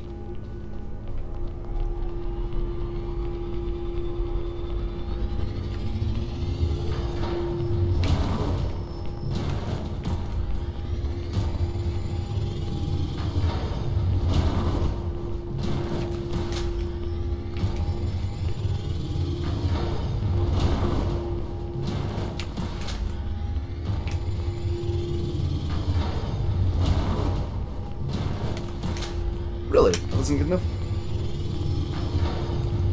That was almost too soon.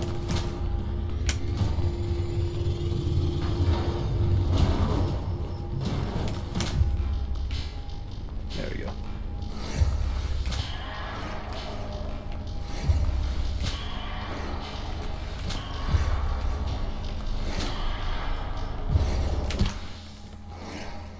So the fourth one is not the vulnerable one this time.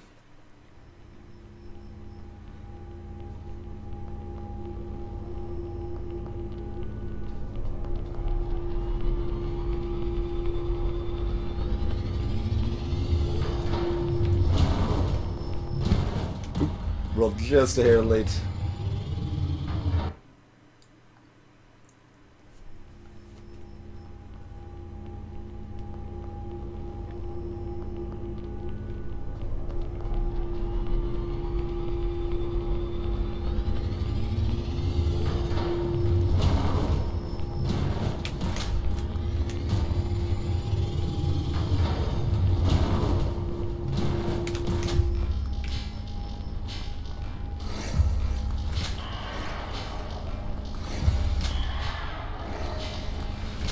Ooh. Oh, I thought that was gonna kill it on the backswing there.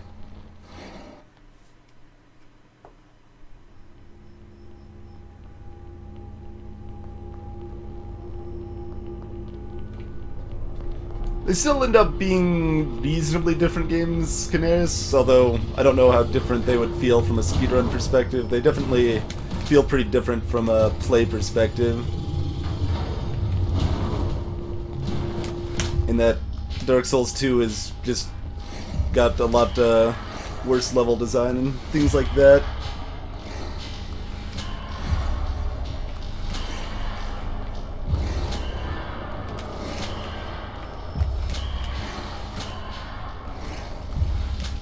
Okay.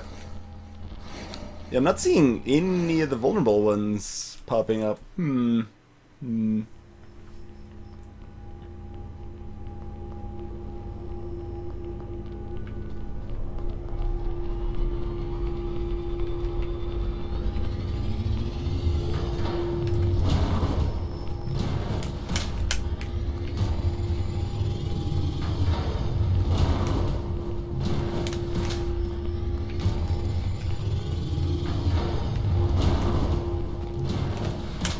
Really? spitty eye thing. Just meet your inevitable demise. Thank you. We just, like, run for a while.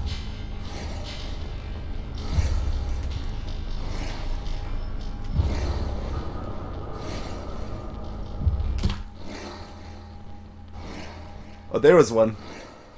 It was a lot harder to find and hit.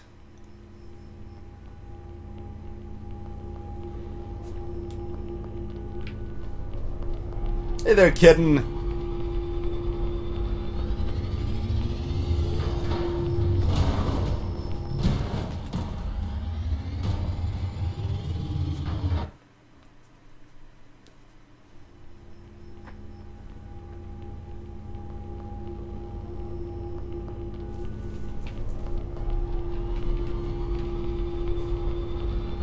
Yeah, it's always a little frustrating that, I mean, speedrunning a game, you're pretty much locked into the core game experience if you want to compete with it, even though that often means you're limiting yourself to a worse experience.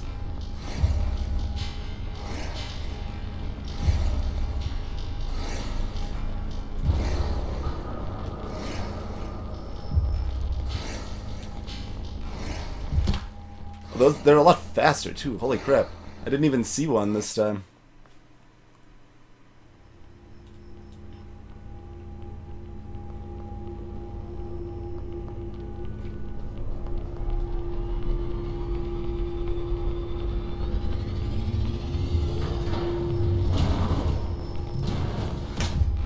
I think Dark Souls 2 actually ended up feeling harder for me, but that's probably because I wasn't really using a shield in Dark Souls 2. Shields are OP, yo.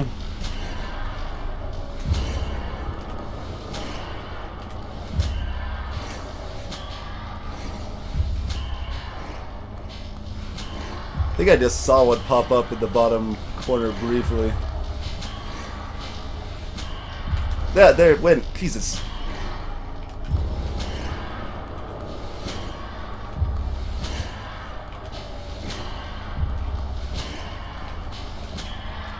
Yeah, there it went again.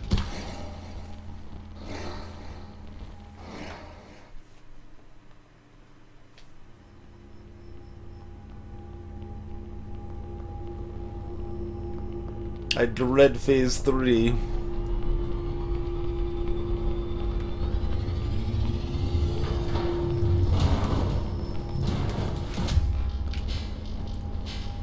Phase 1 ain't really no thing.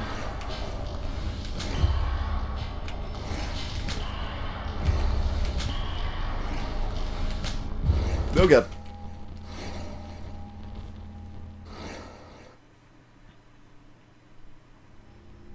Once again, as you might imagine, definitely easier on normal.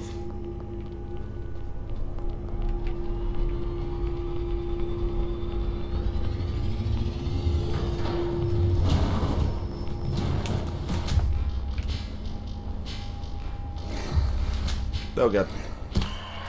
Oh, I did kill it after it killed me. It's good. It doesn't exactly run twice as fast, Canaris, but at the very least things like durability are affected by the frame rate.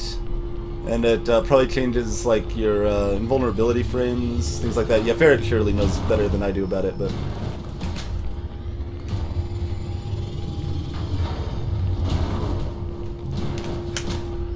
Definitely remember durability being a big issue with changing it.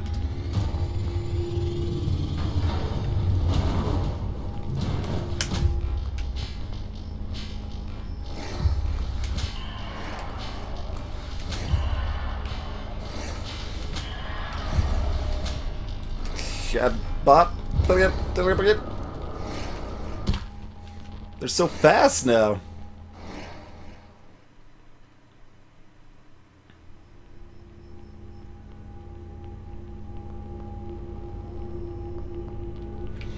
It's really stupid when things are that tied to the frame rate. Risk of rain is a huge problem in that. Why did it go that way that time?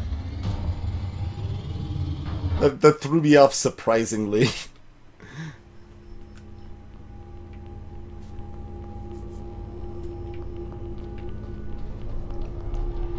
But yeah, Risk of Rain, basically the timer and movement in game is tied completely to the frame rate. And that means co-op basically just breaks if you play with someone with a weaker computer, like, say, me, with people with stronger computers, especially in the later levels of the game. Although, to be fair, they did change the engine, which should have fixed a lot of the frame rate issues in it now.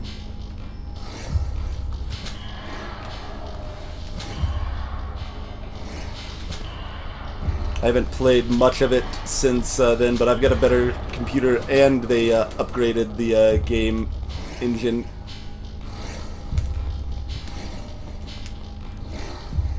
Come on, where's the special one? I don't have time! That's definitely part of it, Canaris. That's definitely part of it. For example, like, if my friends could keep up, like, 55 frames per second or something in the intense action areas, and it was dropping to like 30 for me, that meant I'm just constantly going to be killed by stuff that isn't visibly hitting me. It's just going to get horribly desynced because of that, and then like the time like jumps forward like awkwardly, and some of the relics don't quite work right, like the thing that freezes the enemies for X amount of seconds or whatever, and yeah. It should be a lot better now, though, yeah.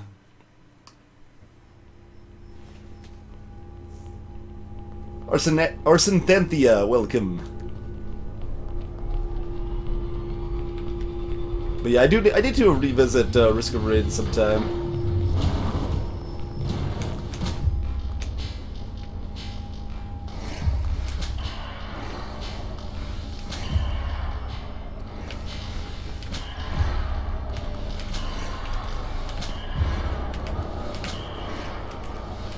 Nope.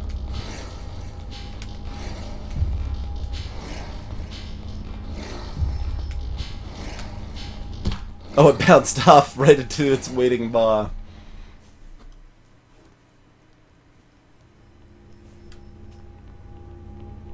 Oh, nice, Ars. The new one or the old one?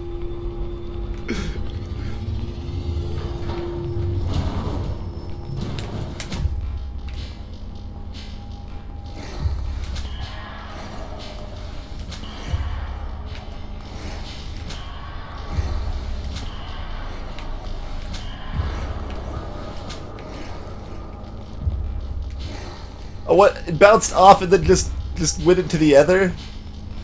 Doesn't even, like... I wouldn't have been able to hit it in time anyway, but, still. Nice, nice.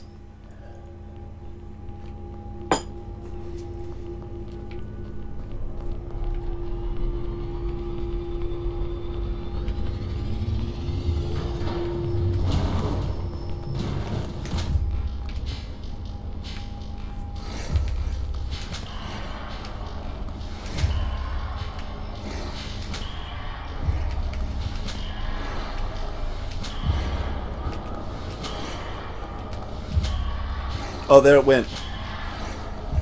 I wonder if it's like it was a normal and it comes at a consistent time or not. I think there it went again. Oh, nope, never mind. There it is.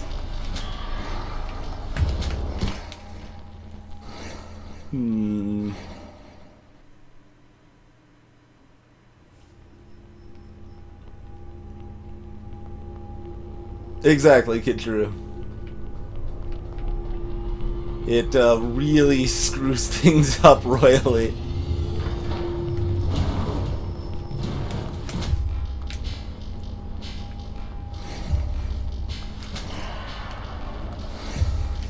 Oh god, not a good starting point.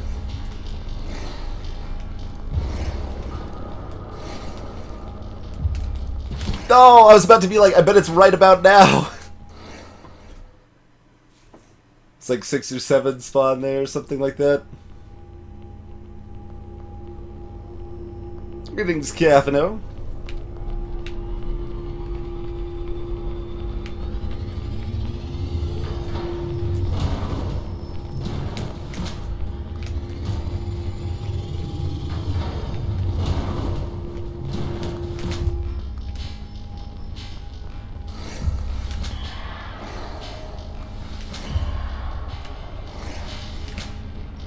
Damn it!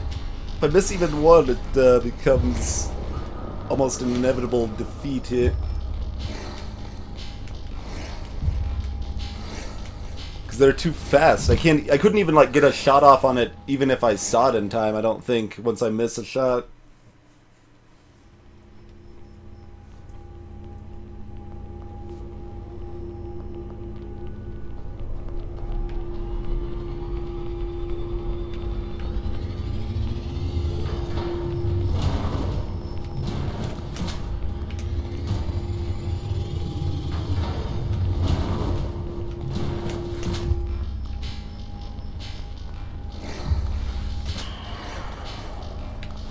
Wait until they're closer. Pros and cons to that. Oh god.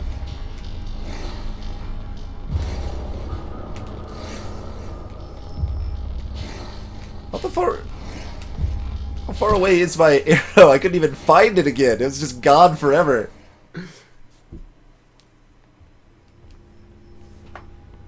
I don't know. Playing better doesn't really sound like the sort of strategy I would normally adopt, though, so I don't think that one's for me. Might work for you, but...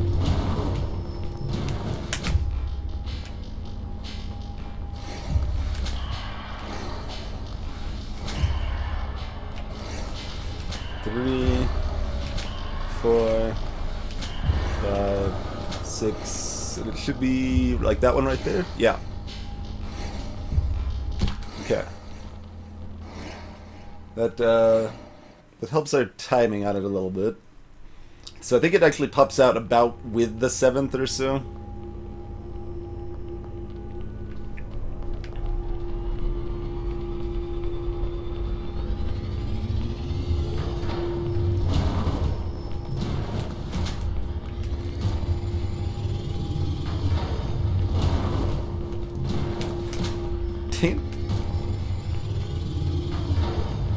Go home first phase, you aren't even hard.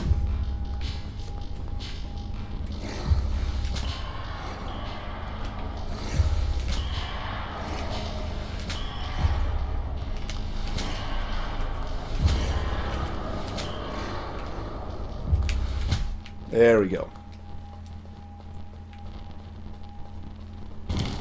Now I'm gonna get wrecked by phase 3.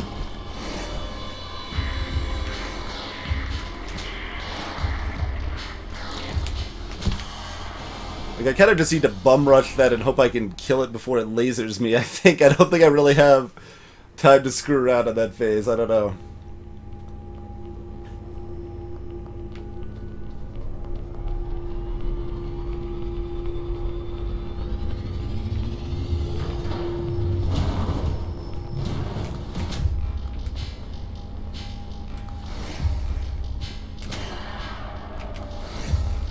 Two, 3, 4, 5, 6. Oh god, no! No! Come back, I see you! I bumped into you, that should be good enough! Oh, let's get killed. This is not gonna work. It's futile.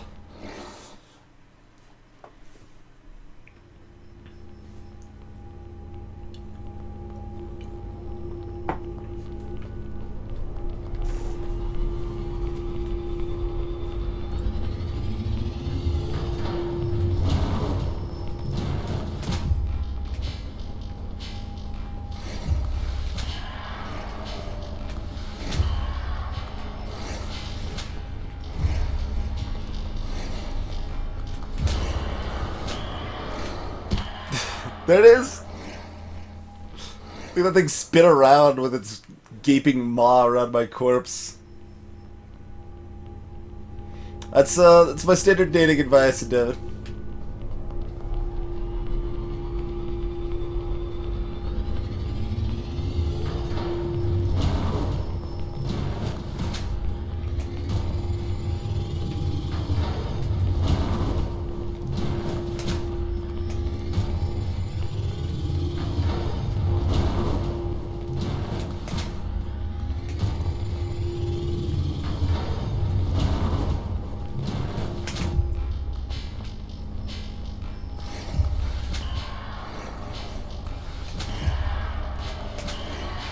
Two, 3, 4,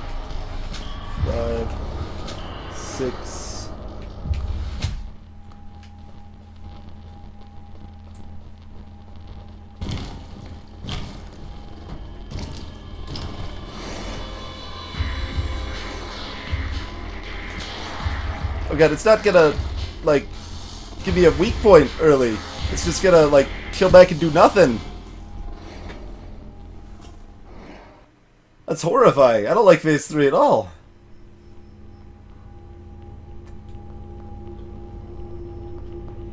Look, it's a magical soul arrow, Dr. Mojo. We can't just make more. We already traded in our soul for one arrow. We don't... Can't trade in another one.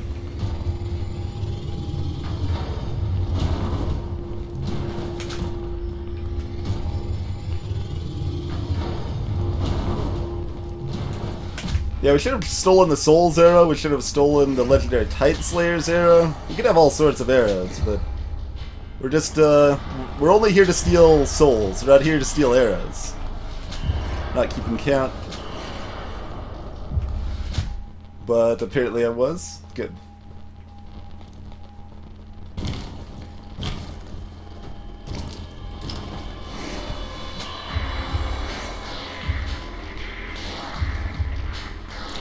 Oh god, I didn't even see that one being, like, on top of me.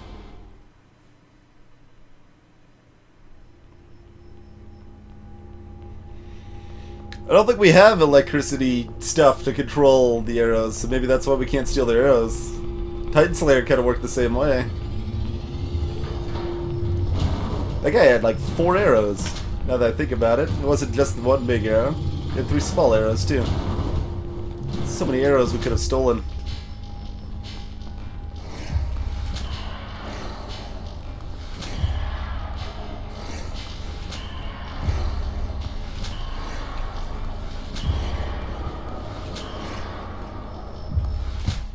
So I wish I had a better idea what I want to do in Phase 3, though. I mostly don't. Oh, what? I missed...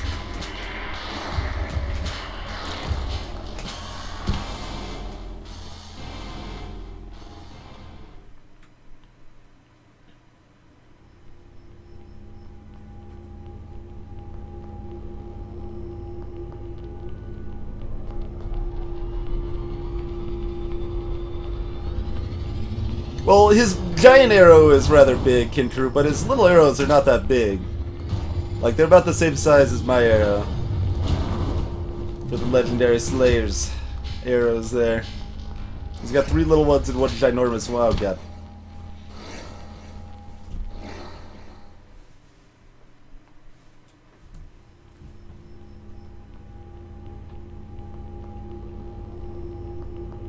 We can defeat the truth. We can become a politician.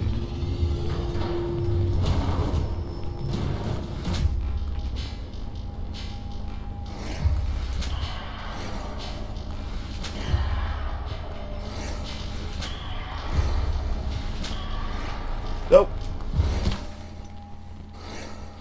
That would, like, swam away aggressively after it killed me.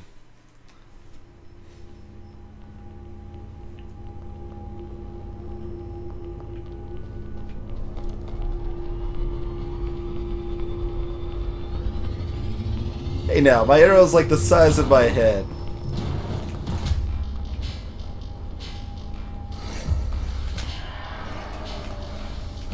Two. Oh, the big shot. 3. Oh no!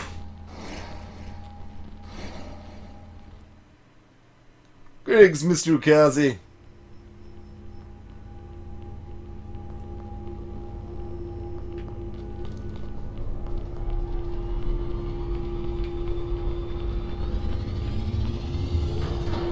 Come on now, you gyroscopic jerk.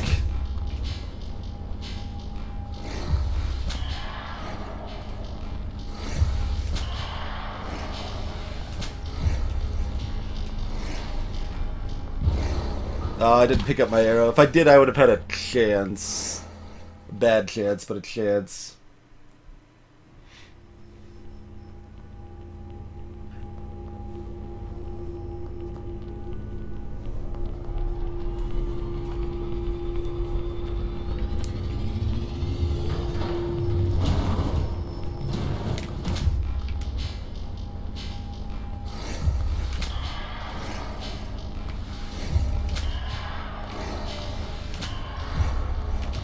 4, 5, 6. Pop.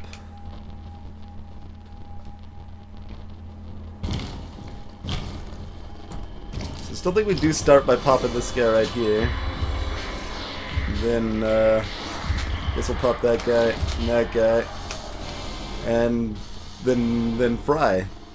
Because that rhymes with guy.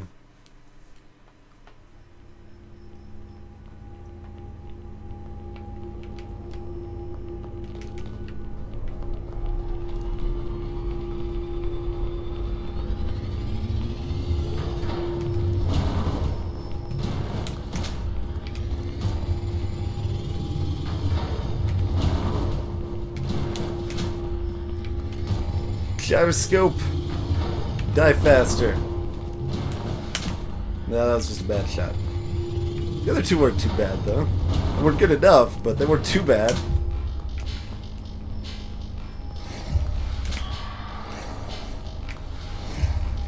Two, 3, 4, 5, 6. Pop.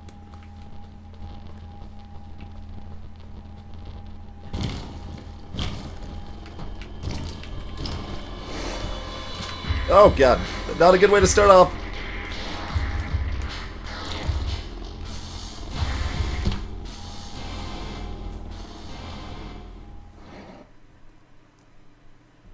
I don't think I like this fight very much on hard. I don't like that, like, if you screw up, it doesn't really seem possible to recover. Like, they simply move too fast.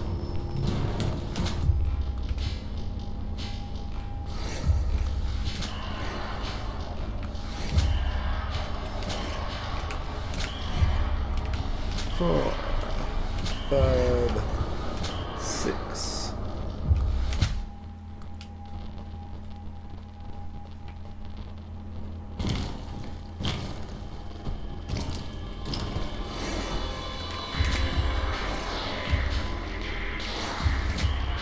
Oh god. There's an obvious solution to that problem. True. But if you screw up with just your aiming in any other boss in the game, you can still recover.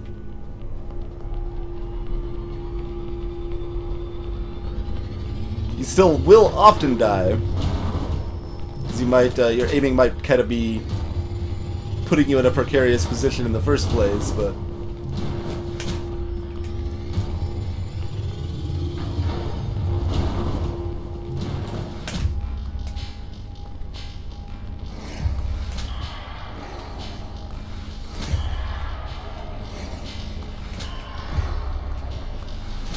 Oh no!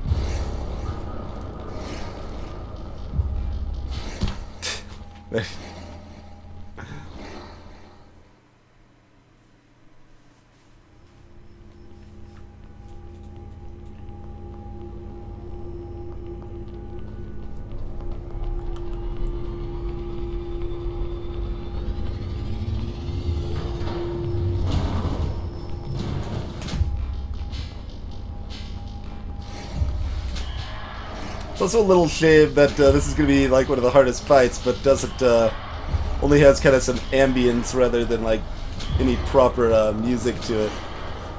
Considering how good the music in this game is. Hey, Kryuji! We've been on this boss like 20 minutes-ish.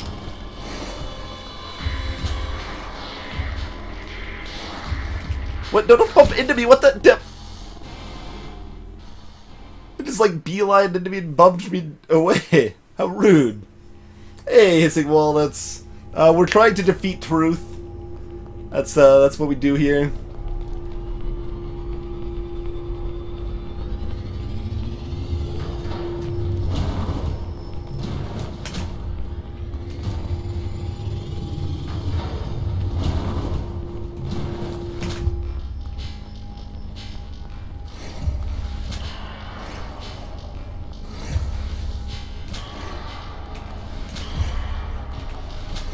Ah, blast. Try not to miss. Also, that's important. There it goes. Yeah, I guess if I miss, I should probably just suicide every time. You can't recover. Unless you miss in a very specific way.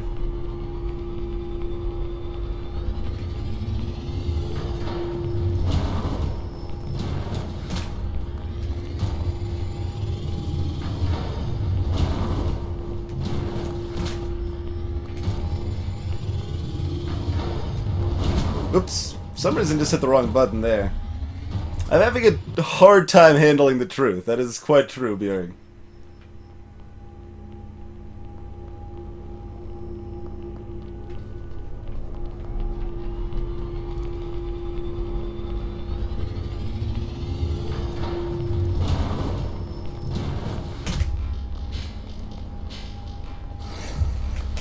What?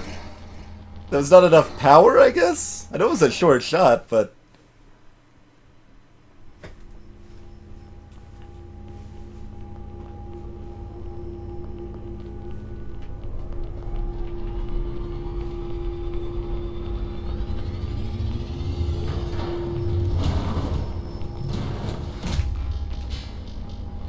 Hey there, Grimes. Well, we're trying to defeat truth.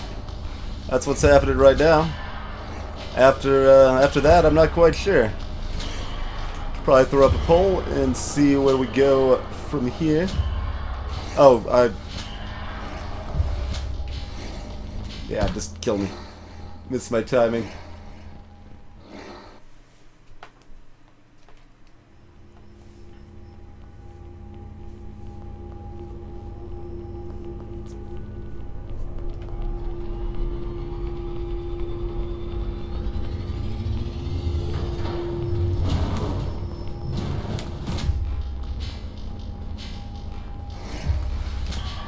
Ouch, celerity.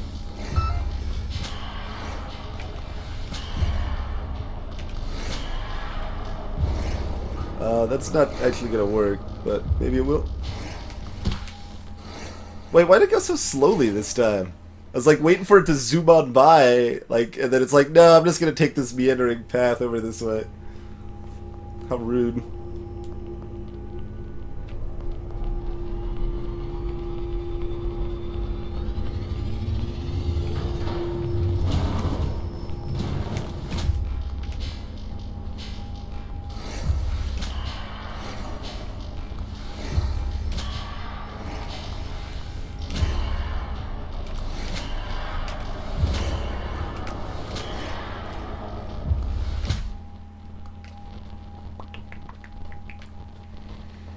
Still don't have any good idea what I want to do with phase 3, though.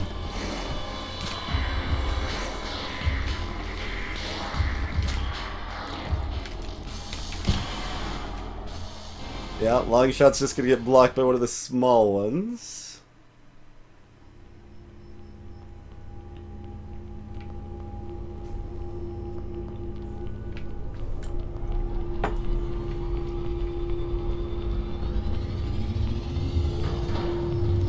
Well, we're trying to kill Truth. Currently, we're just beating it up, though. That's fair.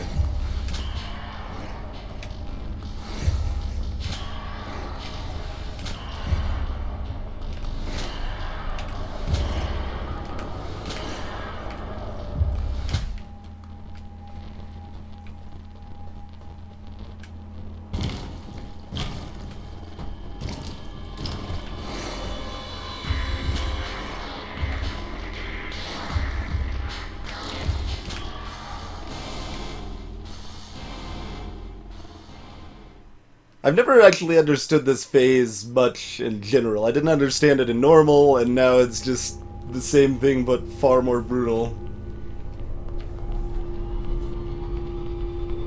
Like, I never understood any, like, specific way you were supposed to do it or anything like that. I don't know if there is per se, but, it's just kind of like luck out in hitting it, when it tries to laser you sort of thing.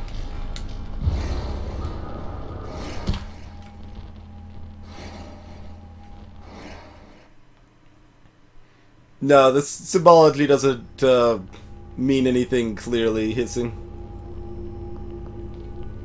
It's just kind of whatever.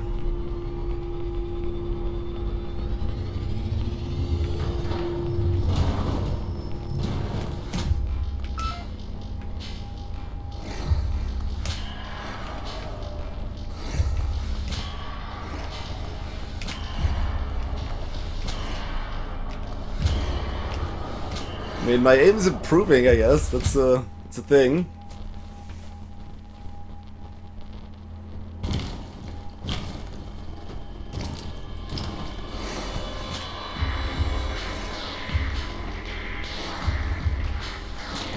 Oh, God.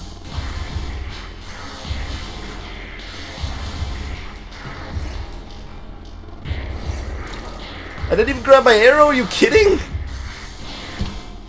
Thought maybe I could make one shot, but apparently I didn't even grab my arrow running over it there.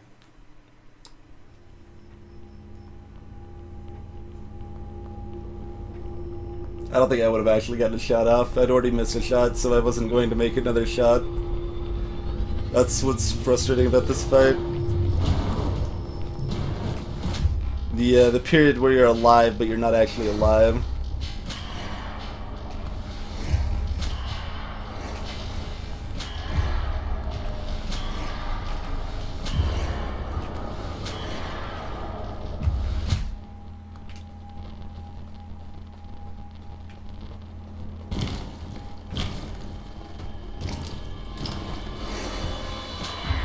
That's almost off screen there, too. What? How is that a miss? How is that a miss? No. No. Keep pretending. Pretend. Pretend harder. Well, I did actually get sort of a shot off. I'm actually kind of surprised that didn't work. That looked good.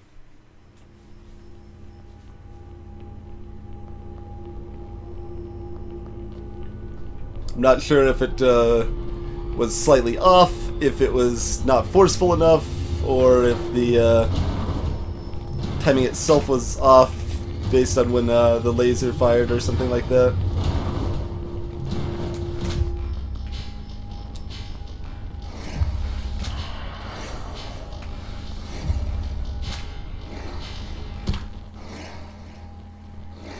Gurmizu, welcome! The rest of the game doesn't quite look like this, and it has better music, but this is the kind of bonus final boss sort of thing here.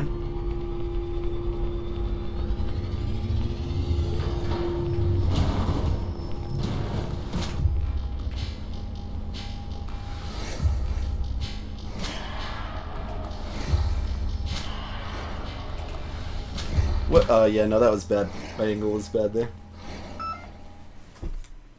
Do need to shut that up. Phone's battery itself is actually failing finally. It's a pretty old phone. Really old phone. It's a flip phone. There's probably like one of you watching that has a flip phone.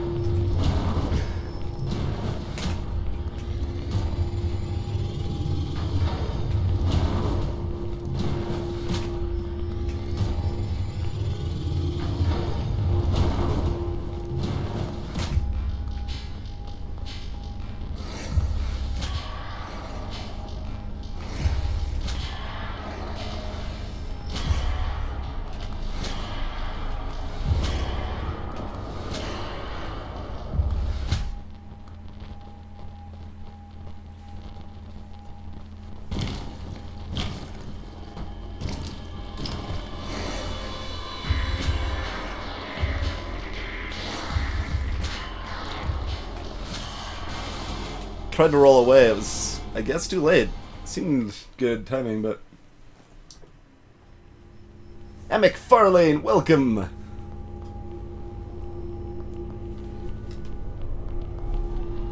Probably older than that, Cryuji, but it is a Motorola.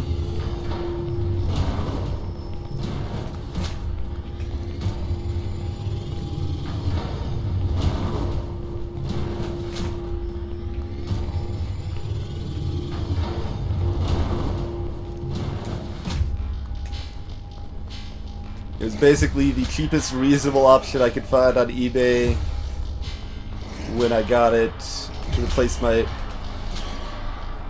older failing one like 6 years ago or something.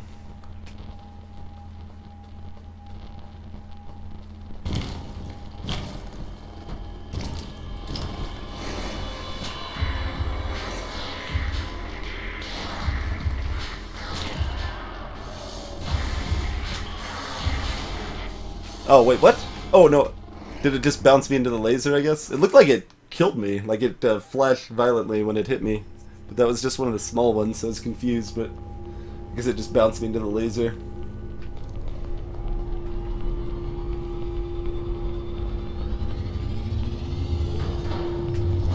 So I need to stall at the beginning there, but I don't know how to do that effectively, or how to actually kill it reliably, or even close to reliably once it,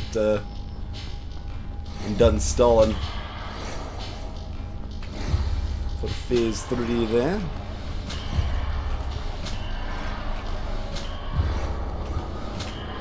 Kind of becoming a sniper for these, though. I am getting better at the phase 2 for sure.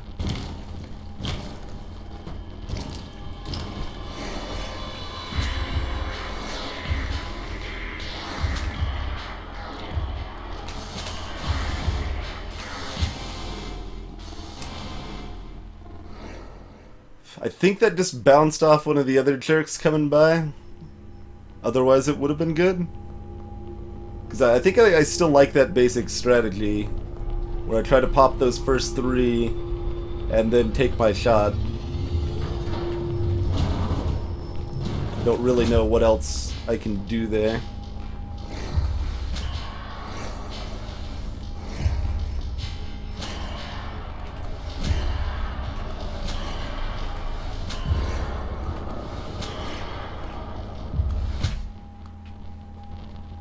Depends on the game, crazy.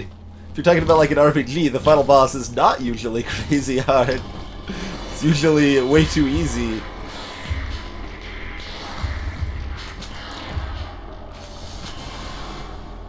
I rolled, but as it was hitting me, I guess.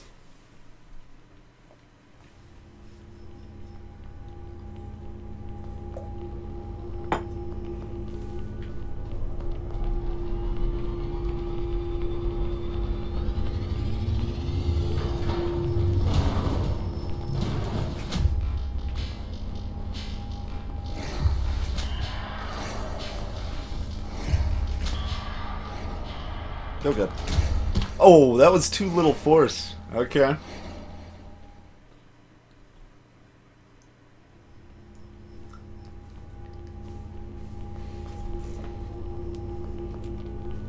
See, I was thinking we'd just kill this guy, then take a break and switch to a new game, but we might have to take a break mid-fight here.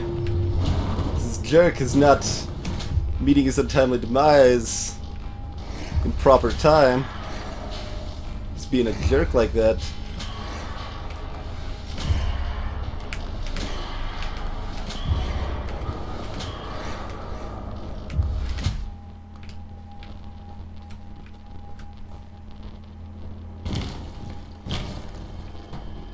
Yeah, sometimes, zombie. Like, if you didn't do any extra grinding, chaos in FF1 was a little bit of a rough. Oh god, I rolled again, but it still wasn't fast enough. It's brutal. Just brutal.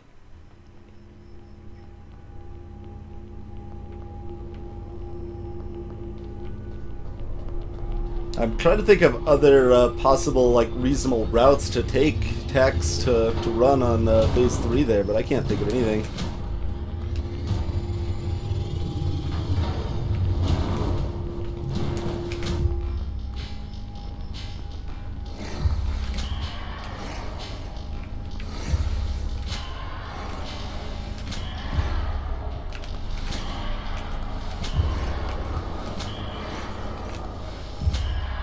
Oh.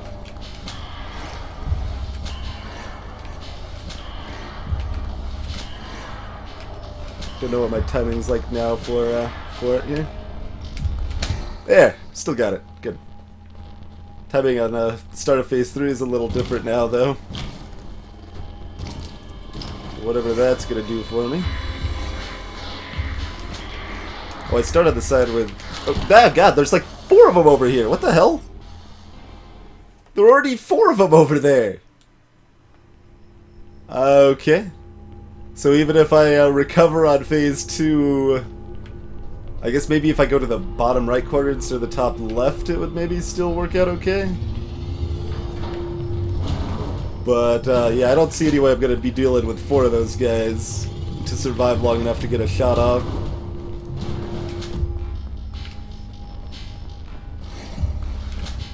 Oh, God. Here I'm thinking, like, man, I'm getting really good at this. I've barely missed any of these anymore. I, like, got phase 2 down. No, we can still fail phase 2. Aiming's good. It's still not anywhere near perfect.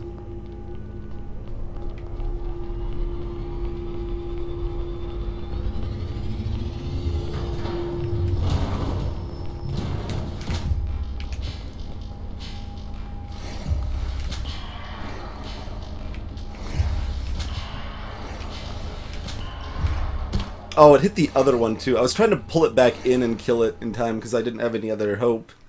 But then it bounced off yet another one of those jerks.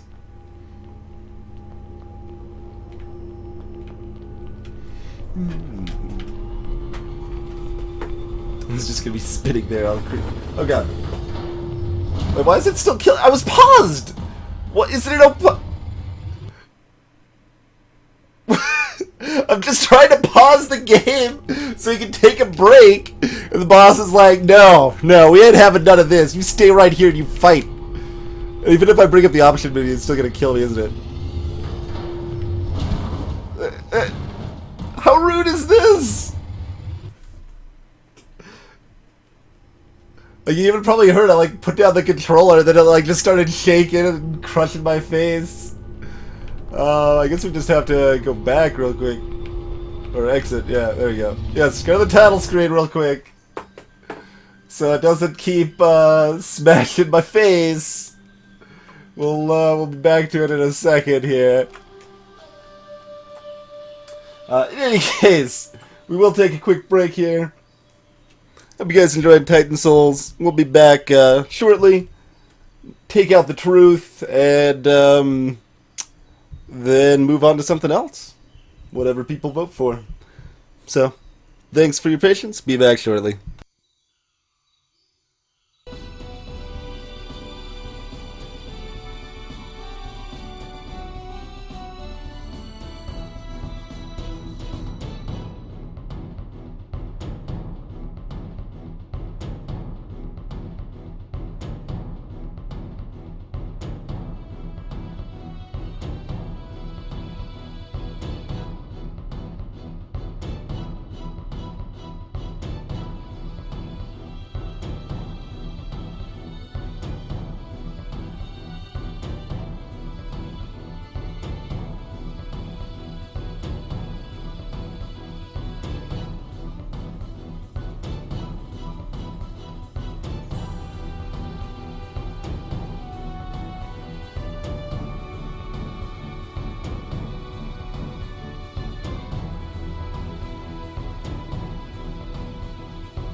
Alrighty, we are back. I think I'm actually just gonna leave the music running, see if it meshes okay with the fight's ambience.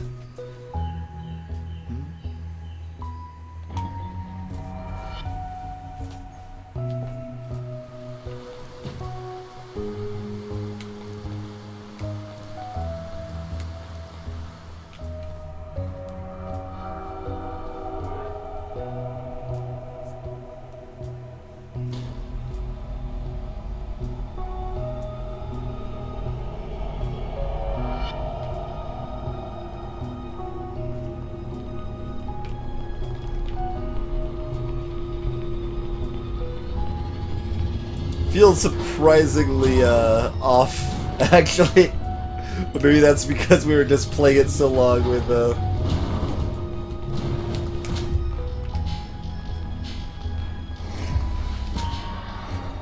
with silence.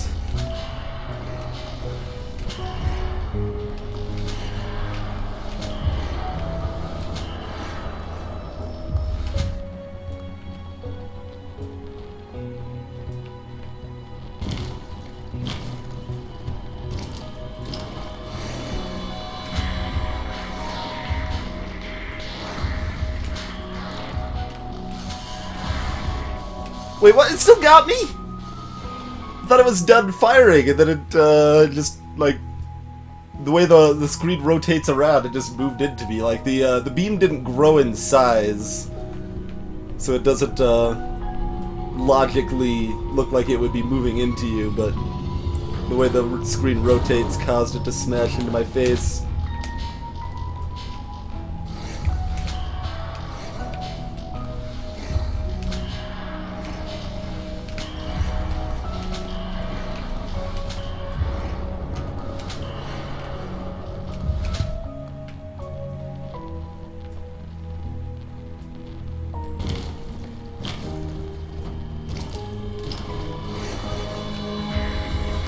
No, what are you... No! No! No! Save me! Help! No, no battle!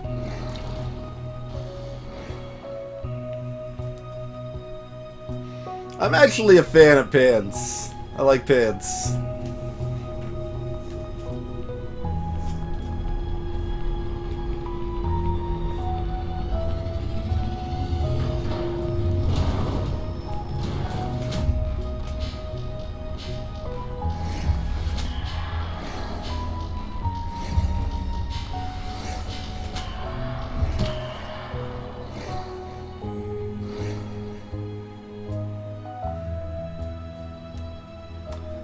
Music's not the most fitting for the fight. It's messing with your head. We'll see what song the playlist picks after this. Maybe that'll fit a little better.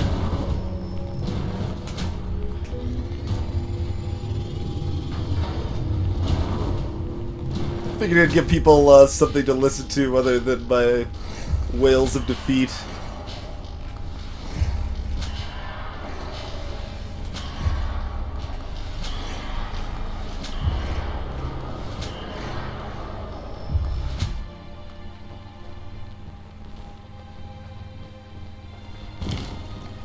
I'm wearing pants, Blackfire Spirit.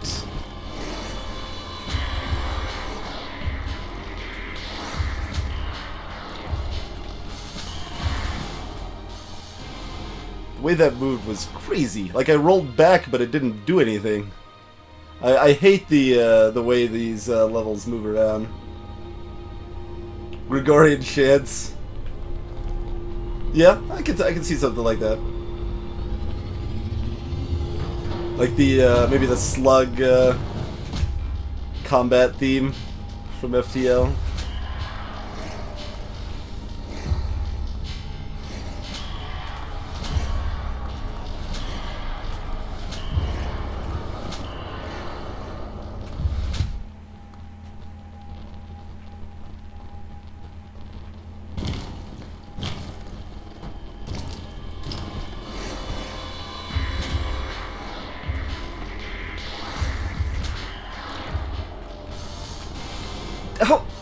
How long is the laser now? What the hell? It's crazy long laser there. I don't know why that was inconsistent. I guess it just is.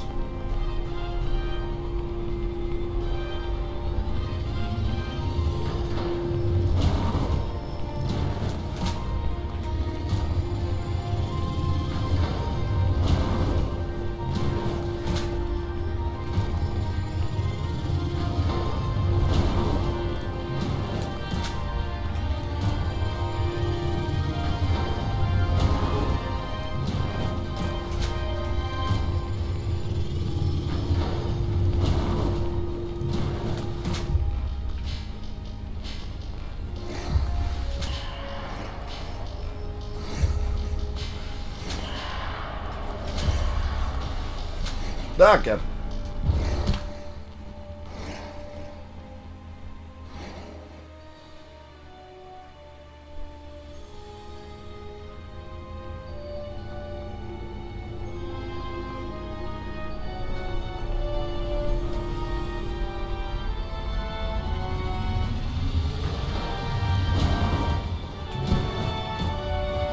It looks like if I don't move, it actually goes left to right rather than right to left.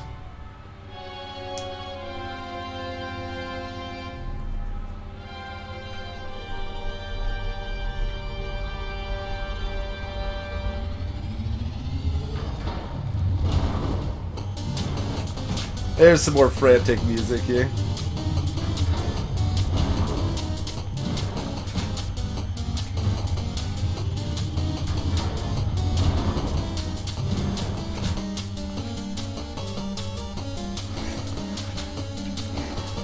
No! Gonna pretend? No, no pretending. Hey there, one-man raid. This boss is not dapper, no. No top hat for this boss.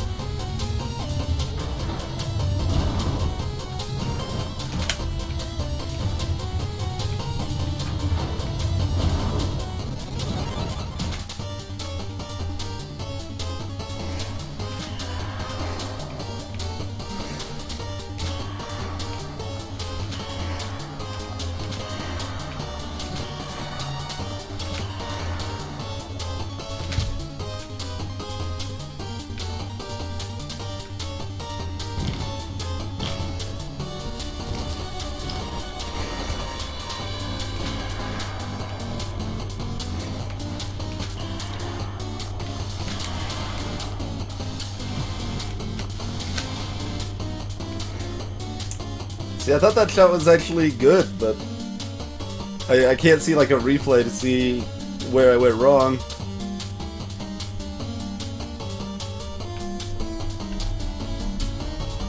That's one of the few shots that have felt good against that guy so far.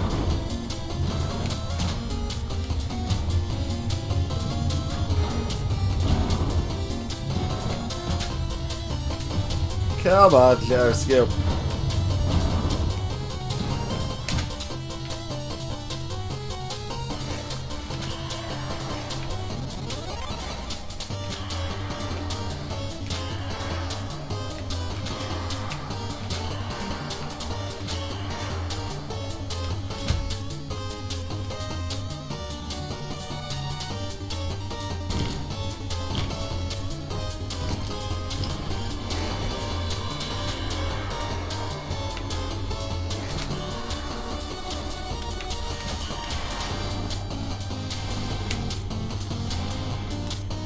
It always seems like there's more build-up on that laser than there is, too. Like, the first time it fired, it seemed like it went like, okay, I'm gonna fire here, and now it's active, sort of thing. And then the second time, it's fire here, active. But it was probably just active sooner at first than it seemed like it was. Like, when it actually makes the sound is when I would expect it to be active, but I think it's active before that. Really?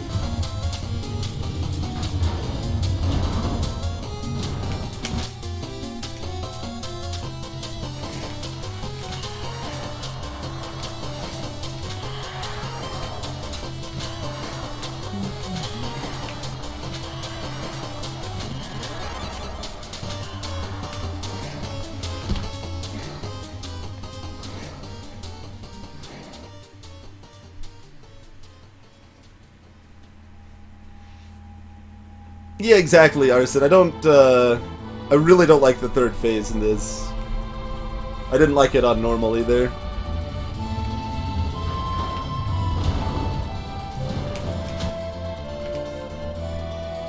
One of the saddest songs I know right here.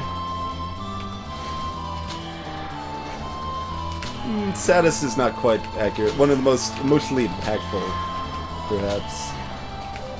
First time the song is played, oh man.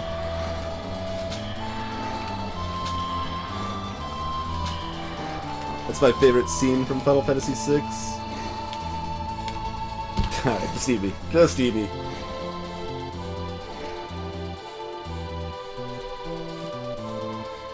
I didn't. That was a big change when I'd replayed it through most recently. I don't know, 8 years ago or something, as opposed to when I was a kid. Like some of the other moments certainly hit me when I was younger too. Like obviously like Celeste's jump and things like that. But this song wasn't nearly as impactful when I was younger. But the way it's executed is just masterful. The timing when it first plays, as the falcon erupts from the ocean. So even just describing it, like, starts making me tear up, man. It's such a good scene. Oh god. I'll just miss my shot and get eaten immediately. Don't even get an attempt on Phase 3. Yeah, Final Fantasy VI, Grabs.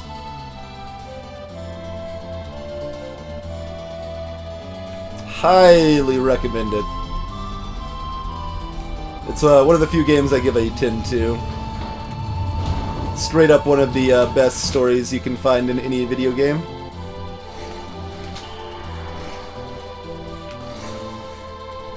You still have pretty garbage mechanics. They're a little less bad than your average RPG maybe, but that's not saying much.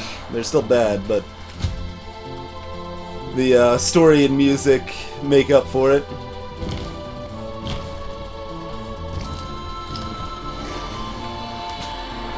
There's a few others in the series that I would recommend at least somewhat, but 6 is the only one I would recommend strongly.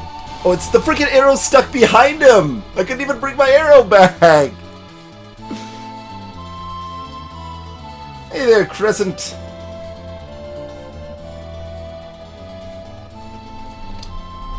Some people have suggested I do a voiced FF6 playthrough on stream. I might do that at some point.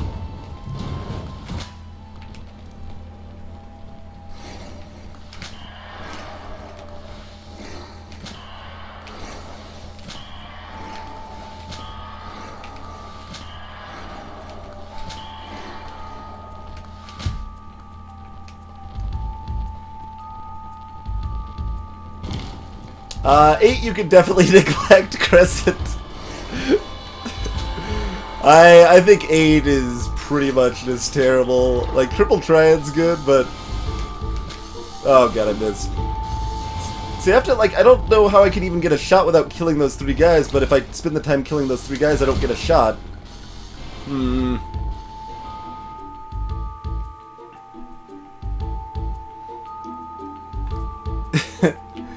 I assume you're just being facetious, Grimes, but the idea is to try to shoot him when he's trying to fire his laser, yes. We just don't have any timing to do so.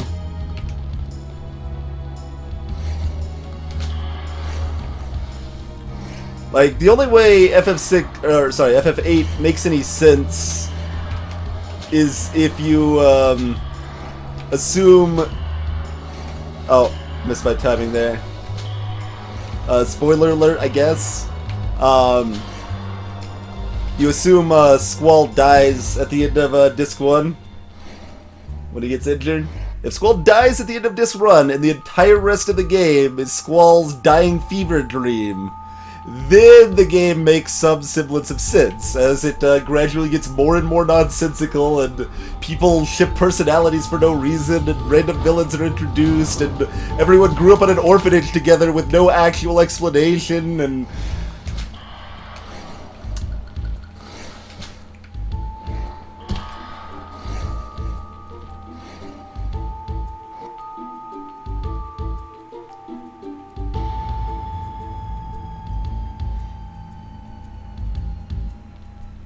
I think my number 2 FF would probably be FF9.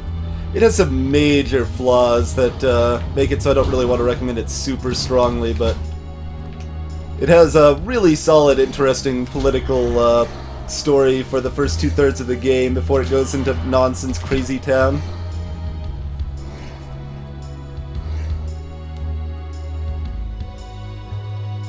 BTL. No problem. Triple Triad is a better game than Final Fantasy VIII is. I will say that confidently. 10, so 10 was okay. I wasn't like super fond of 10, but interestingly, like a lot of people complained about the ending. I didn't even have any problems with the ending of 10, but it was fine. It didn't like super grab me, but it wasn't bad. Hey, JF Kraken. Might be because I'm a bum that I can't beat the truth.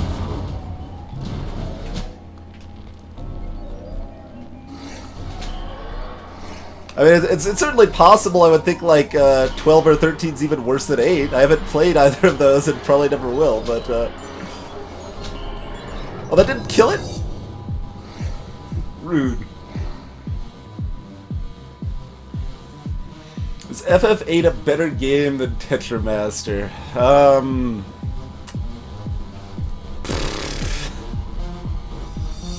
That's a tougher call. Probably it is. I don't know. I don't know how to answer that one. Tetramaster was pretty bad. It wasn't like it was kind of okay once it actually you learned how. Like the game didn't do a very good job of this explaining how it worked, but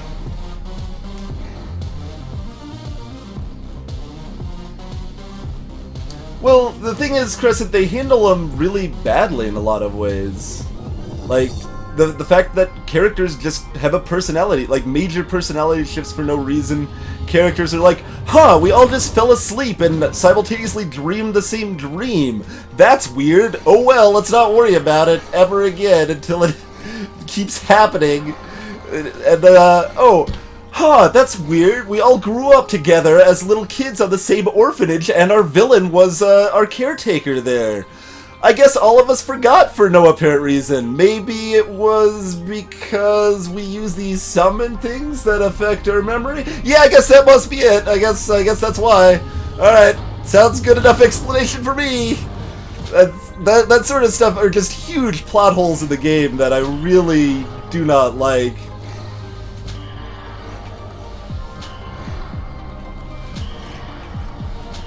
The music in FF8 still very good. Oh, I keep missing my timing. I'm getting too ranty.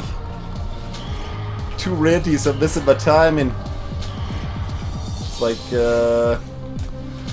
oh, wrong side when it flips back. Is Final Fantasy VIII better than Chrono Cross? It's probably worse. I don't know Chrono Cross as well to really say like informed there. I do rate Chrono Cross higher than FF8, but they're both really weak games.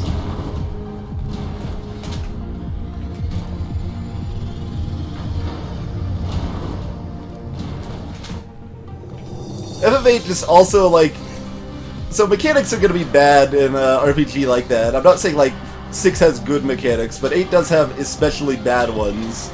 Things like literally taking tests to increase your income, and every combat being entirely trivial the entire game, even like requiring less thought than your standard JRPG, and the FMVs looked good. They were well done. So FMVs, Triple Triad, music. Those were the points that I think they did well on. I don't know that it is one-man raid. I don't know if FF8 is a better love story than Twilight. Twilight is a garbage love story, but I don't know. Yeah, it probably still is. It probably still is.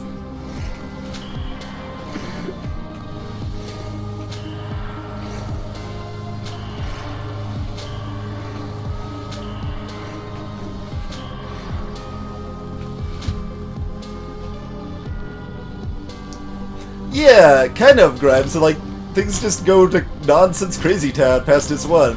At least FF9 waits, like, till later in the game before everything goes to nonsense crazy town. It's still really bad and makes the game a lot worse for it, but I don't even know when I can find a time to shoot this thing. I have no idea. Alright, Arson. Hopefully I didn't scare you off too much with the ranting there, but catch you later.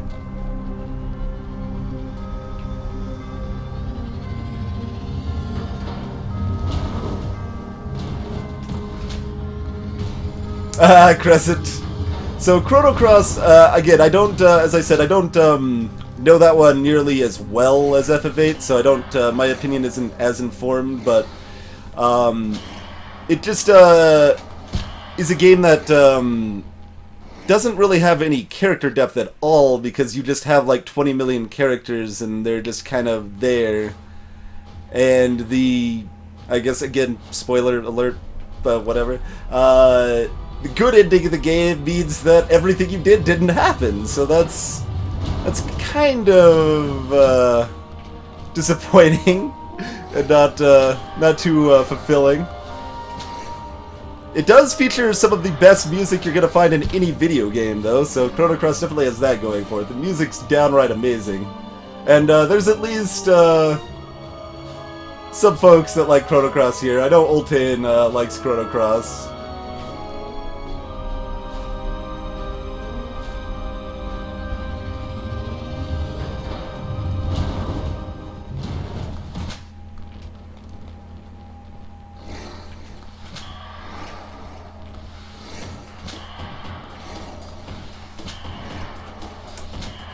Close playlist. This is Chrono Trigger, not Chrono Cross, but you're on the right track.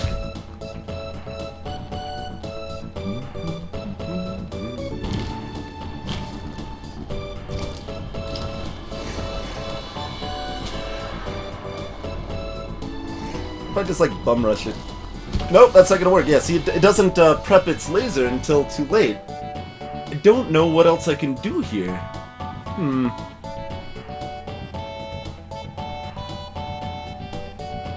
Cool, Arson. Sleep well.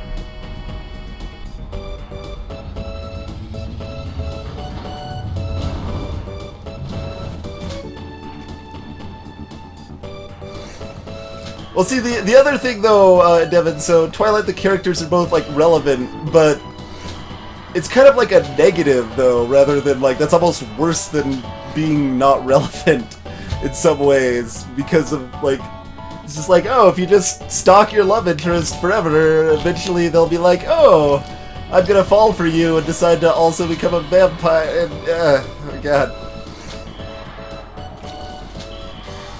No! Why is your laser so long now? See, the thing is, Arson, I don't have time. I can't find any time to shoot. That's my biggest problem. I don't actually have time to ever shoot. Because there's the other things that are seeking me out to murder me, and I can't shoot right away because it takes a while before it's primed and ready to fire its laser and expose itself.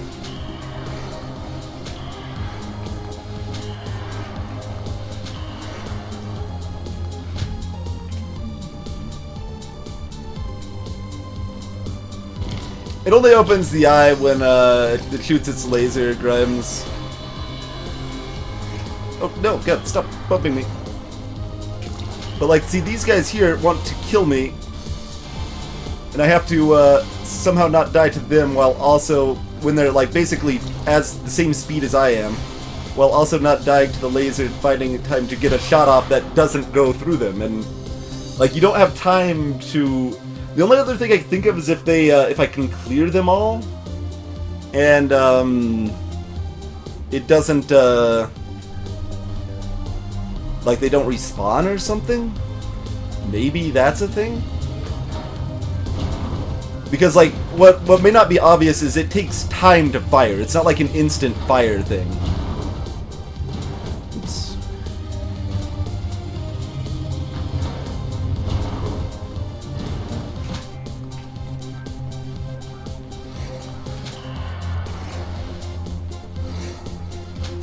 Oh god. Alright, just kill me. Yeah.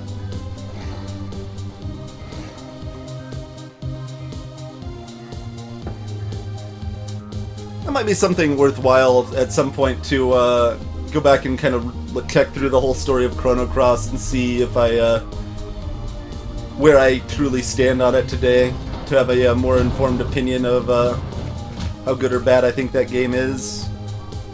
That's what I did with Final Fantasy VIII and Final Fantasy IX.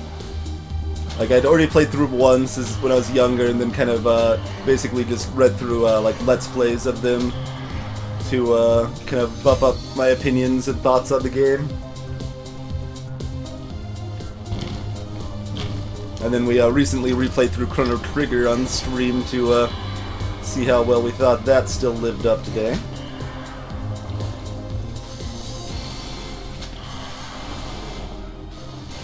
God, that laser's so long range, yeah. 1, 2... Yeah, maybe they don't respawn, because I only saw 2 left there.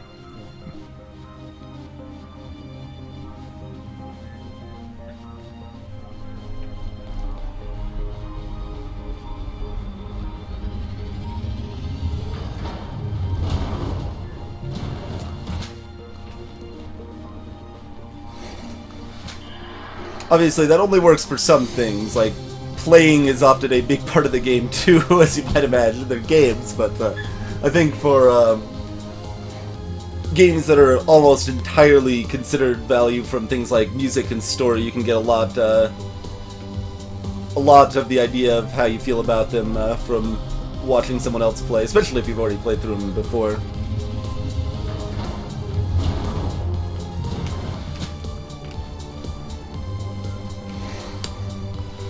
See, I thought that for a while when I was younger, Porlay.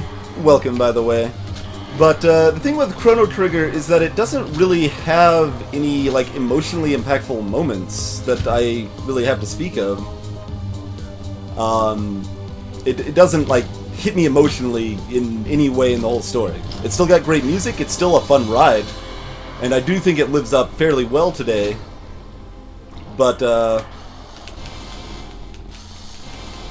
I don't think it's nearly as strong as, like, oh god, bounce right into his gaping maw.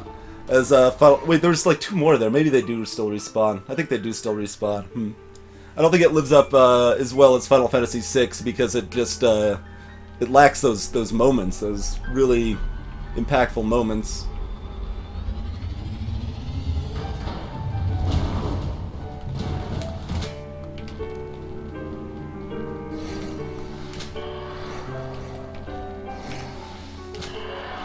I'd also probably say that the characters aren't as well fleshed out in general. Like, some of the game kind of lacks because they have to put so many assets and resources into the multiple time eras thing.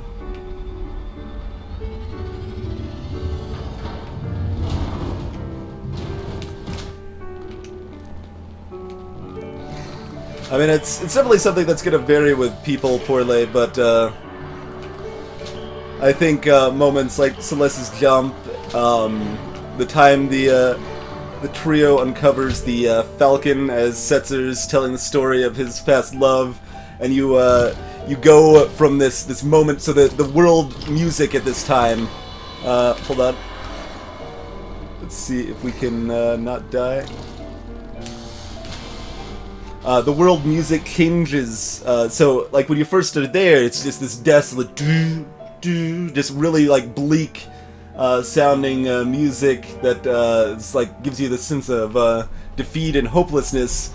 Then in a moment, as the Falcon erupts from the water, the overworld music changes to the new theme, appropriately titled "Searching for Friends," as suddenly the whole emotion and mood of the game changes from one of despair and hopelessness into a new one of hope, and how you can actually find your friends. Yes, you can do this. You can take down Kefka, and it's really, really strong, I think.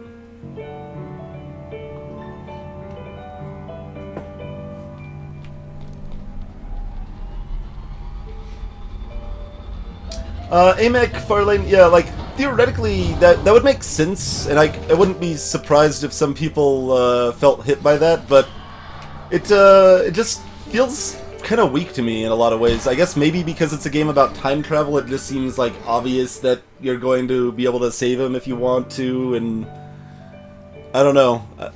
That one just really didn't hit me. And I don't remember it hitting me as a kid, but it might have more then. Whereas, even though I, like, know what's gonna happen in, like, 6, it would still, like, bring me to tears looking at some of those scenes again.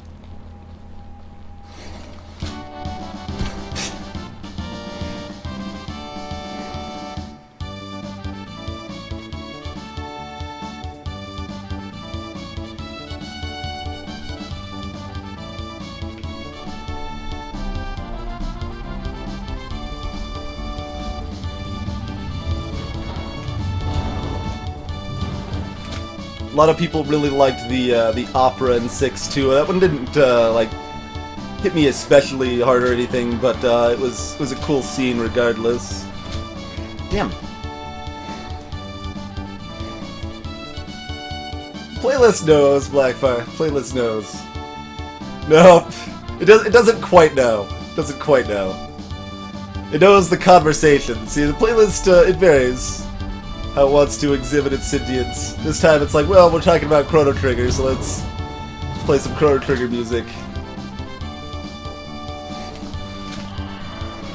Rather than, sometimes it'll play the song because we won. So we're triumphant. Fortunately, that was not the case this time. I still have no idea what to do with Phase 3, though. This is the most frustrating part of this.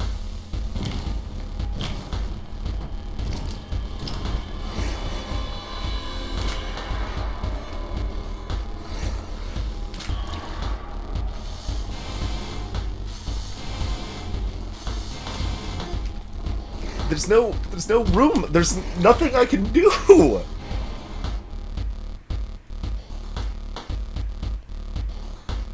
Poorly in Chrono Trigger, you revive Chrono.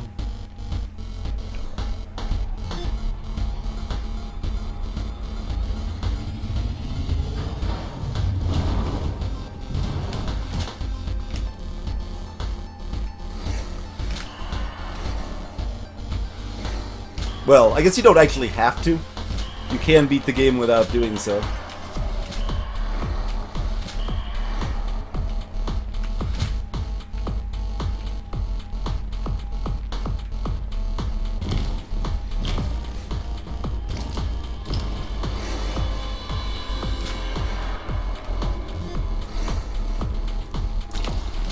Oh god. Like, you can't outrun these things is a really big problem. And they do keep spawning. Yeah, there's more of them. Okay, so we definitely can't just kill them all. I don't know where I can find a window to even get a shot in here. You can beat the game without beating up Gato? Well, that seems like a mistake.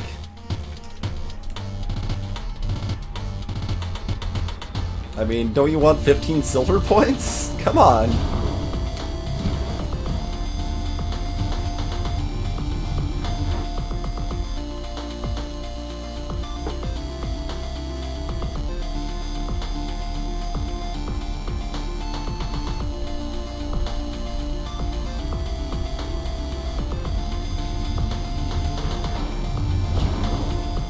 I think you mean you use the Chrono Trigger in Devon to revive Chrono.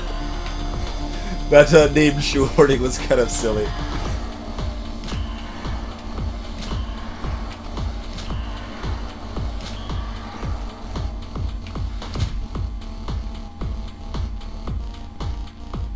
I've done that before, Kryuji, and I like that even worse. Like, it means I like kind of started surrounded by these eyes and just got wrecked. Oh, the laser still got me there.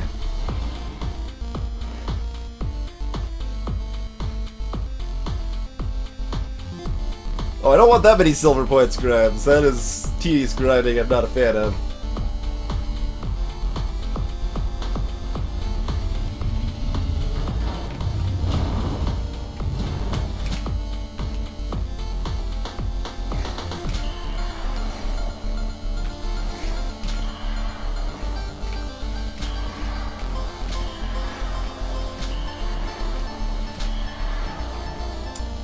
They're also re-releasing bad HD versions of some of the old Final Fantasies for LA. Like, I don't know FF5 well enough to really have a strong opinion on that, but they definitely butchered the...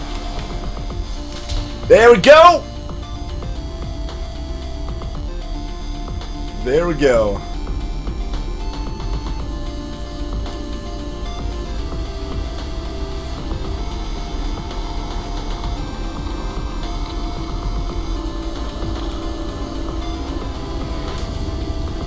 As I was saying, they really butchered the HD remake of Final Fantasy V.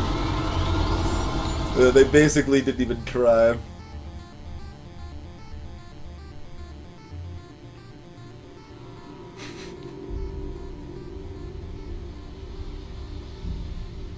Hey, Sidoris.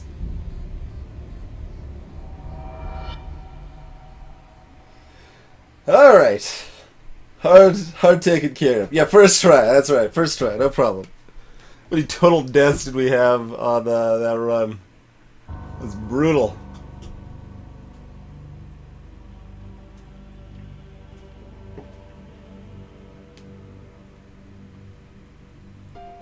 A Final Fantasy with no one that has spiky hair. I'm trying to think who has spiky hair in 6.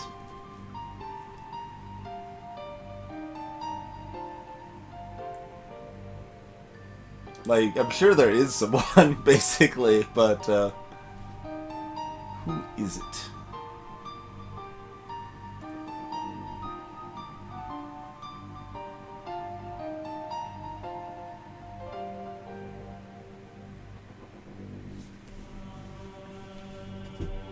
$415 deaths. Not hard. Well, poor Lay in 1 fighter, like, has pretty spiky hair, doesn't he?